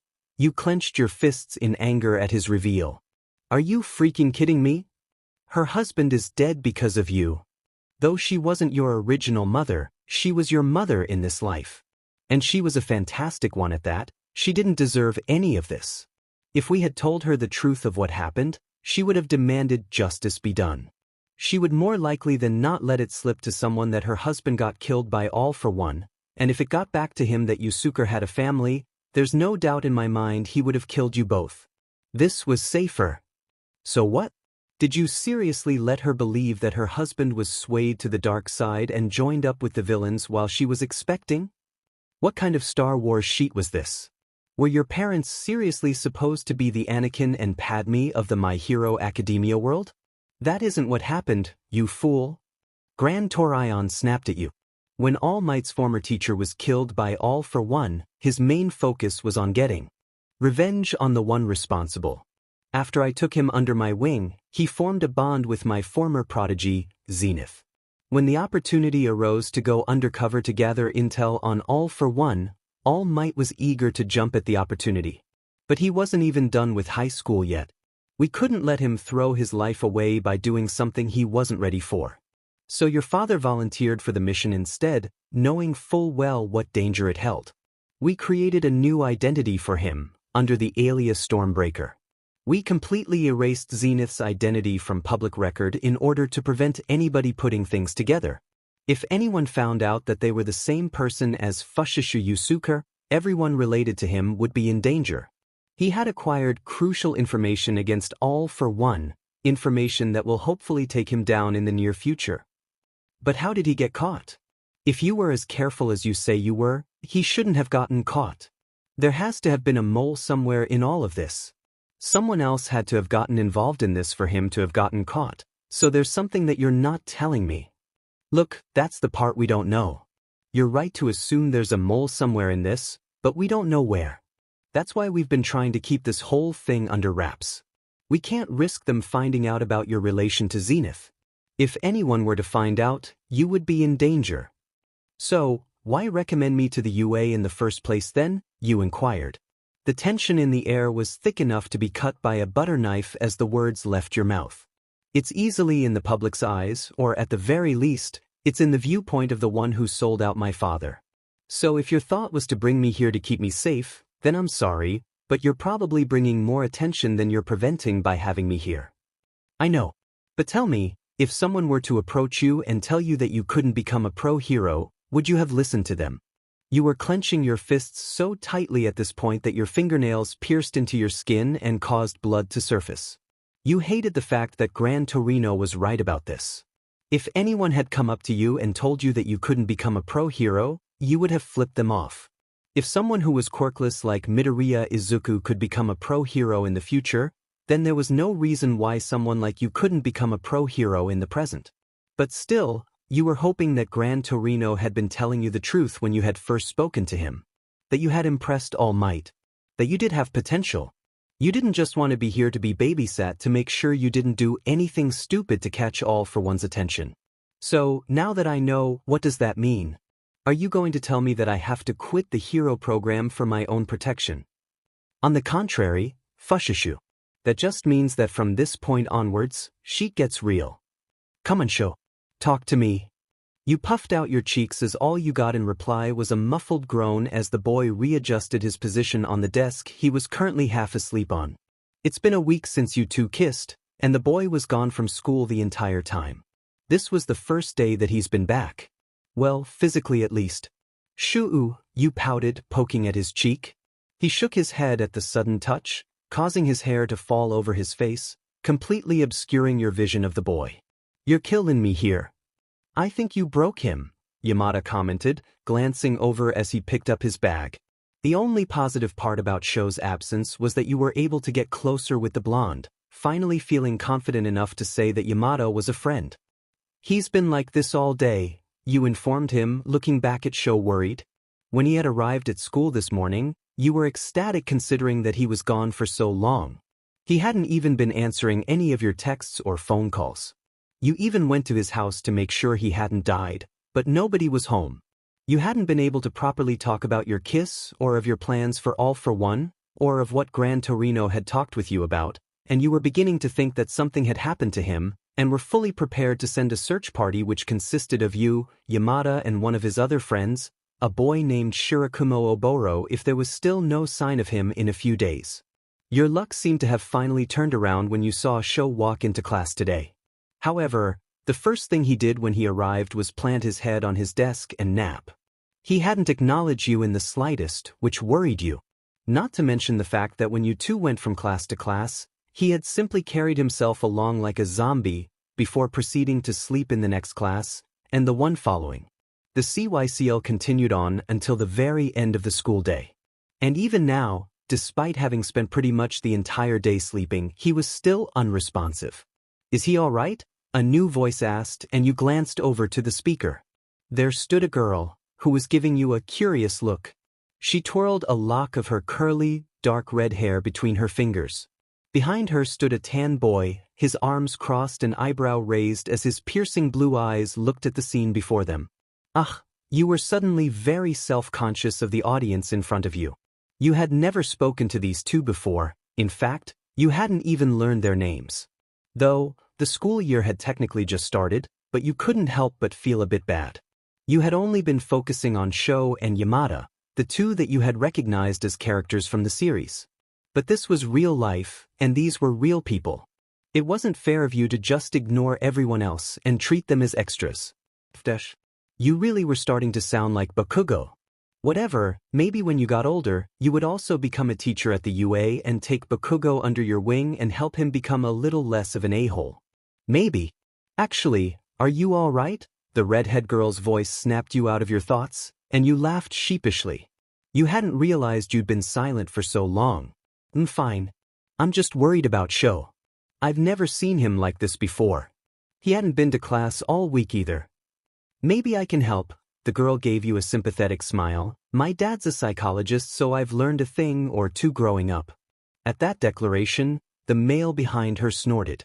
That's one word for it, the boy mocked, but instead of getting upset over his comment, the girl just looked over at him and smiled. You know you love it, she winked at him, causing his face to go bright red as he looked away. You wish you're just annoying, that's all. Yet, you still hang around me like a lost puppy. It's cute. They don't call me cute, Beach. I call you puppy, you call me Beach. A Beach is a PRDNT female dog, so does that mean you see me as some sort of maternal figure in your life, Kibakuin? Oh my god, no, just please just the F up. Yamada and you watched the exchange dumbfounded. Do you have any idea what's happening? You whispered to Yamada, who just shrugged. The redhead must have finally remembered that you two but Sho was still in a state of unresponsiveness were right there, because she turned back to you and giggled. Sorry about that, where are my manners? My name's Tsubuin Anna, and this ball of sunshine behind me is Koshien Kiba. I can introduce myself. As Tsubuin looked at him expectantly, a smile still on her face, he just huffed. What she said. I'm Fushishikaze, you introduced yourself, before glancing down at the still sleeping Sho, and that's Aizawa Shota. Yo! Yamada exclaimed, appearing to be happy that he could finally join in the conversation. The name's Yamada Hizashi, future class president. I admire that confidence, but isn't it rather bold to claim something that you don't know for certain yet? Tsubuin inquired, causing Koshien to roll his eyes. Just because you can see the future doesn't mean that you can lecture people on it. Huh? You can see the future? Yamada exclaimed, jumping over the desk and landing in front of Tsubuin. If he wasn't wearing sunglasses, you would almost be certain he would have stars in his eyes. It was also then that you heard Sho start to stir. Well, it's a bit more complicated than that dash. Do I win the class election? Do I become a pro hero? Do I become famous? Yamada, calm down, you sweat dropped. Sorry, Hizashi-kun, but I can't answer those questions. Tsubuin flashed him an apologetic smile. That's not how my quirk works, or else I would. Promise. Having a future-telling quirk, Sho finally sat up, stretching his back, having it let out a loud crack, before he glanced at the redhead in front of him for the first time. Must be pretty useful. Mind explaining to us how it works? Sorry, cutie, you tried to ignore that comment directed at Sho, but you still found your hand clenched into a fist. But with the way my quirk works, I really can't go around telling everyone, or else when we finally do training exercises, I'll be at a major disadvantage. I understand, Sho replied coolly. Anna, we should probably get going, Koshien stated, looking at the watch on his wrist. You glanced at his hands for the first time and noticed that they were concealed by a pair of gloves, which was worn underneath the watch as well. You found that a bit odd, but then you remembered that you were in a world full of people who had quirks. It probably had something to do with that, right? We're running late. Right, Tsubuin agreed. It was nice to meet you, Hizashi-kun and Kazuchan. And I'm glad to see you're finally awake, Shota-kun. Until next time, au revoir. With that said, Tsubuin and Koshien left the classroom, leaving you and Yamada processing what just happened and Sho with a look of unamusement on his face. Well, they seemed nice? You weren't quite sure what to make of those two, in all honesty. They seemed a bit weird, but they didn't seem as though they had any malicious intent. Maybe learning the truth behind your father and that the probable worst villain in recorded history could be after you had you a bit on edge of others. Keep your guard up, Sho stated. If you were a bit on edge, then Sho would have to qualify for being the edge. They seemed harmless enough, Yamada chimed in, only to be silenced by Sho's glare. Aizawa's in scary mode right now, got it? Yamada Hizashi out. Bye Fushishu. You watched Yamada's figure quickly leave the room with amusement. Yamada was one of the only ones who seemed at ease with Aizawa in the series, so it was incredibly amusing to see him so intimidated by the long-haired boy. You glanced over at Sho, who had finally gotten up from his chair, stretching his full body. The bags under his eyes were intense. Did you have a good nap? Meh, was the reply you got. Sho? What? His voice sounded so sharp that you couldn't help but flinch. Though the voice was familiar, it didn't sound like your Sho. I can't. You weren't going to get anywhere if you kept tripping over your words. You took a deep breath to compose yourself, before trying again. You're being weird. Like really weird. I can tell something's up, but I can't help if you don't talk to me about it. I'm sorry. Sho looked down, a look of contemplation on his face about whether he wanted to confide in you or not. You've been there for me through so much, you gently urged him. At least let me be here for you too. Please. Kaze. Look, if this is about the kiss, your eyes find their way looking anyway but at Sho, finally settling on an empty gum wrapper on the floor next to the waste bin. If you regret it, then we can just pretend like it never happened. All I want is for you to be happy. I don't want to ruin our friendship over it. You mean too much to me for that. Do you regret it? At that question, your eyes widened as you turned back to him. Do I what? No, never. Sho. Then I don't. If you don't regret it, neither do I. His answer was firm, as he finally made eye contact with you again.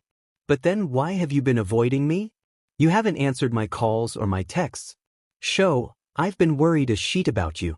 Sho shut his eyes and sighed, before taking a step towards you and pulling you into a tight embrace, burying his face into your hair. You hugged him back, surprised by his sudden action. But what took you even more by surprise was the soft sob that came out of his mouth. My mom's in the hospital, he finally breathed out, causing you to tighten your hold on him.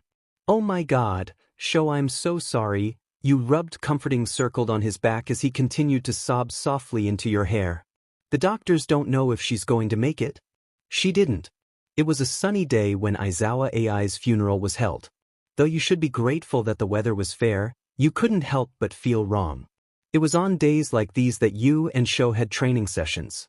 It was on days like these you would tease each other over silly, dumb things that didn't matter the next day. It was on days like these you would go to the shore and skip rocks, and Sho would call you out on using your quirk to make your rock skip more than his. But now, it was also on days like these where you two grieved over his mother's passing. A week had passed since her death, and you had spent most of it comforting Sho. You had heard of the circumstances surrounding her death by your mother, who was taking it almost as hard as Sho was. It had happened the day after you had snuck into Sho's room. Your initial assumption that he had overslept the day after had been correct. He, however, had been woken up eventually by a phone call from the hospital, telling him that his mom was in their care. Apparently, when AI was making her commute to work, she had been caught at a red light at a crosswalk. While she stood there, waiting for the light to turn green, someone had slammed into her, causing her to fall into oncoming traffic. It was unknown if the person who pushed her had done it intentionally or not, but whoever did it was nowhere to be found afterwards. Though the incident was tragic and you wished it had never happened to begin with, the smallest part of you was relieved it had happened at that time, and not while Sho was with you. The very last thing you wanted was for Sho to blame himself for a situation that was beyond his control. And yet, whenever you looked at him and the sad expression on his face, you could see that was what he was doing. Maybe that's why you had walked over to the boy and grabbed his hand, giving it a tight squeeze. I'm here, was all that needed to be said, and Sho gave you a grateful look. You held his hand through the entire service, through all of the, I'm very sorry for your loss, and the, you have my condolences, that the people in attendance had to offer. Sho didn't say much throughout the entire ordeal, but every now and again he would give your hand a gentle squeeze, as if to express his gratitude to you for sticking by his side. Eventually, the two of you make your way over to Aizawa AI's memorial, which featured a photo of her in her younger years surrounded by floral arrangements of all sorts. It was obvious Tai AI was where Sho had gotten his looks from. Her black hair was long and wavy and her black eyes were calculating yet kind. There was a small smirk on her face, as if she had just made a witty comment towards the photographer and she was waiting for them to finally understand what she had been implicating. That's one of the things that you loved about Sho's mom. She had been a certified SAS MSTR. You and Sho had loved to watch both of your moms growing up have a battle of silver tongues, struggling to see who could keep up the snark the longest before bursting into laughter. You had all of these fond memories, only for them to be cut short much too soon. Hey, Ms. Aizawa, you softly said, letting go of Sho's hand and kneeling in front of her memorial out of respect as you spoke. It's me, Kaze. I'm sorry about your death. I mean, I'm sure everyone here is. I'm sorry, I'm not very good at things like these. I hope I'm doing this right. You glanced back at Sho, who just nodded at you. I just wanted to let you know that you were like another mom to me, and I'm forever grateful for everything that you and Sho have done for me and my mom throughout the years. I promise that I'll look after your son since you won't be able to anymore. I wish that I could have told you just how much your son meant to me before your time on this planet was up, though knowing how intuitive you were, you probably already know. Hell, my mom already knew, so you definitely did. So I hope you know that I fully mean everything that I say. Sho's been a constant throughout my life, and I can't imagine being without him. So therefore, I'll do everything in my power to protect him. From villains, himself, and any other force that needs to be reckoned with. And that's my promise to you. Your eyes flicker to Sho, to both of you. Sho shakes his head slightly, a sad smile on his face. He offers you a hand to help you back to your feet, which you accept. You're so dramatic, he tells you as he cups the side of your face, using his thumb to brush away a stray tear that you didn't realize had fallen. One of us has to be. You give him a gentle smile, placing your hand on top of his. It's not healthy to hold all of this in, you know. I know. Just give me time, alright? I'll give you as much time as you need. Just know that I'm with you every step of the way. You don't have to go through this alone. I'm with you always. When you arrived back home that night, you were completely and utterly exhausted. You would have much rather endured another training session with Gran Torino than have to do that again, but you knew that it was a necessity. Especially for Sho. You felt awful for the boy. His mom was pretty much the only family he had left. His dad had walked out on them years before, hadn't even shown up to the funeral either. You doubted that he was even aware of his former lover passing on, and his grandparents were long since dead. Your mom had offered to give him a home with the two of you, but he declined, saying that the school had some rooms available for students to live in. You let out a sigh as you walked into your bedroom, glancing out the window. The sun was setting, yet the sky seemed to be almost yellow as the dark clouds sitting off in the distance started creeping closer. It seemed as though a storm was coming soon. You flopped back onto your bed as you let your mind wander. This was the first major death in this life that you had to face, and it was just a cruel reminder that nothing lasts forever. And with the career path you were choosing, you knew that this would just be the first of many. You're living pre-anime. There is no plot armor here, not for you at least. Maybe Sho and Yamada are safe, but there's no telling if your presence will influence any of that. The only thing protecting most of you is a combination of luck, skill, and technique.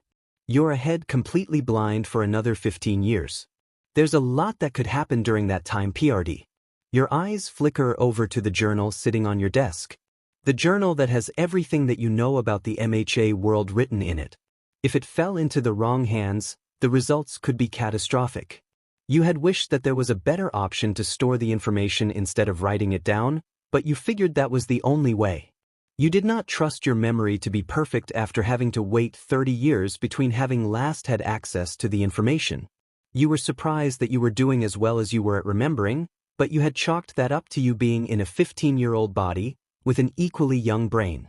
You didn't have to worry about age being a factor behind memory loss at the moment, not to mention that the events of the anime are pretty much what's setting out your plans for the future. It's kind of hard to forget.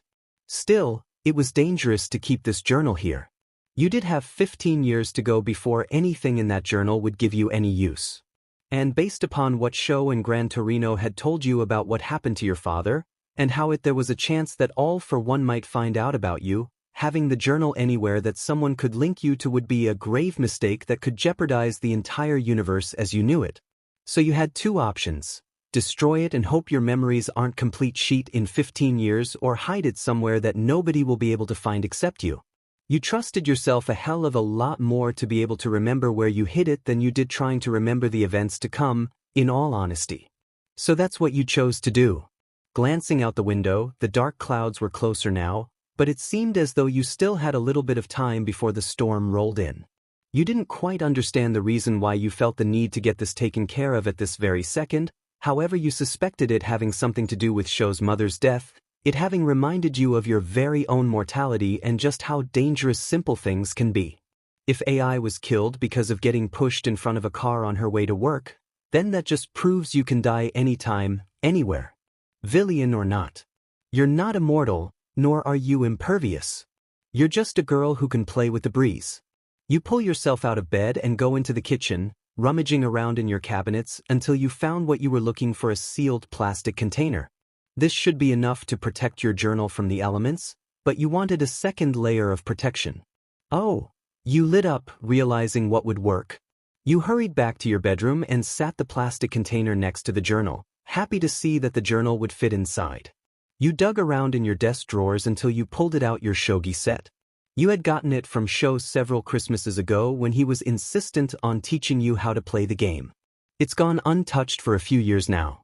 It's not because you didn't enjoy the game, because you did, but you got sick of being beaten by Sho.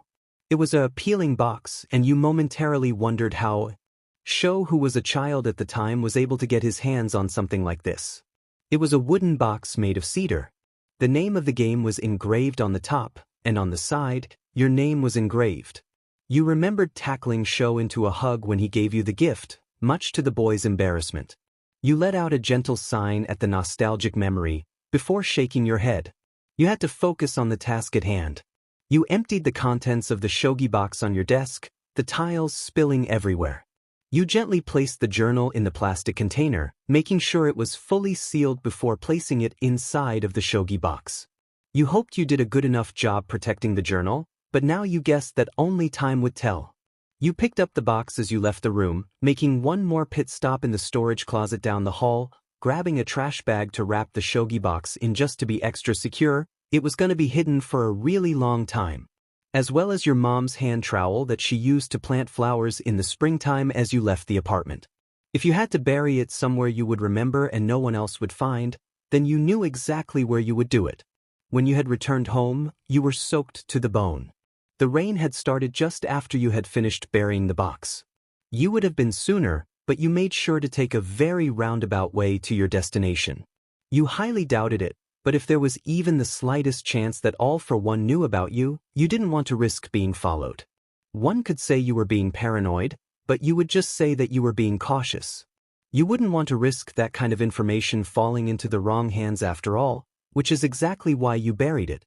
You'd be lying if you said you didn't feel a relief by not having that book on you anymore. You had always hidden it in your underwear drawer whenever Sho had come over, not wanting the boy to stumble upon it. It also helped knowing that your mom didn't go through your things, but you still usually practiced caution around her with it as well. At least you knew that if she ever had found it, you could have played it off as a story you were writing. You did love your mother, but she was a lot less suspicious than Sho was, so you had no doubt that she would have believed you and the fate of the world would not have been at risk. You let out a yawn as you glanced down at yourself, a grimace crossing your face. You were covered in dirt and mud and in desperate need of a shower before you could even think about going to bed. A flash of lightning caught your eye as you made your way over to the window. The rain was coming down harder than it has in a long time, and you couldn't help but flinch at the thunder. You hadn't been afraid of thunderstorms in your past life, but the circumstances surrounding your death probably had something to do with that. It hadn't crossed your mind earlier, but both Sho's mother died by getting hit by a car too. Though you had died instantaneously while she had fought for her life a week afterwards. You wondered if your old roommate, Juby, blamed herself like Sho did. You really hoped that she didn't. It was your own choice to chase after the runaway dog, Bongo, in the rain. It was your own fault for not looking for cars on the road. Your carelessness was what got you killed, which also might explain why you were being so cautious now. If you were being completely honest with yourself, you didn't think that you deserved a second chance at life. You were just a college kid, nothing special. You didn't think that you had any remarkable talents, other than maybe the fact you were a decently quick learner. Juby had once taught you how to play a few songs on the guitar, but that was the extent of your knowledge on that. You could speak a handful of phrases in multiple languages, but you were far from fluent in anything other than English and now Japanese. You couldn't help but wonder if this is just a thing that happens to everyone. If reincarnation is just a thing that happens to everybody, but something glitched out in your brain causing you to remember what had happened in your previous life. You couldn't be that special, could you? There were so many questions in your brain as you glanced out the window, until your eyes finally settled on a figure standing across the street. Maybe it was a trick of the lighting or the trauma of thinking of your past life, or maybe it was the aftermath of the day finally catching up to you. But as you stared out the window, you could almost swear you saw Aizawa AI staring at you from across the street.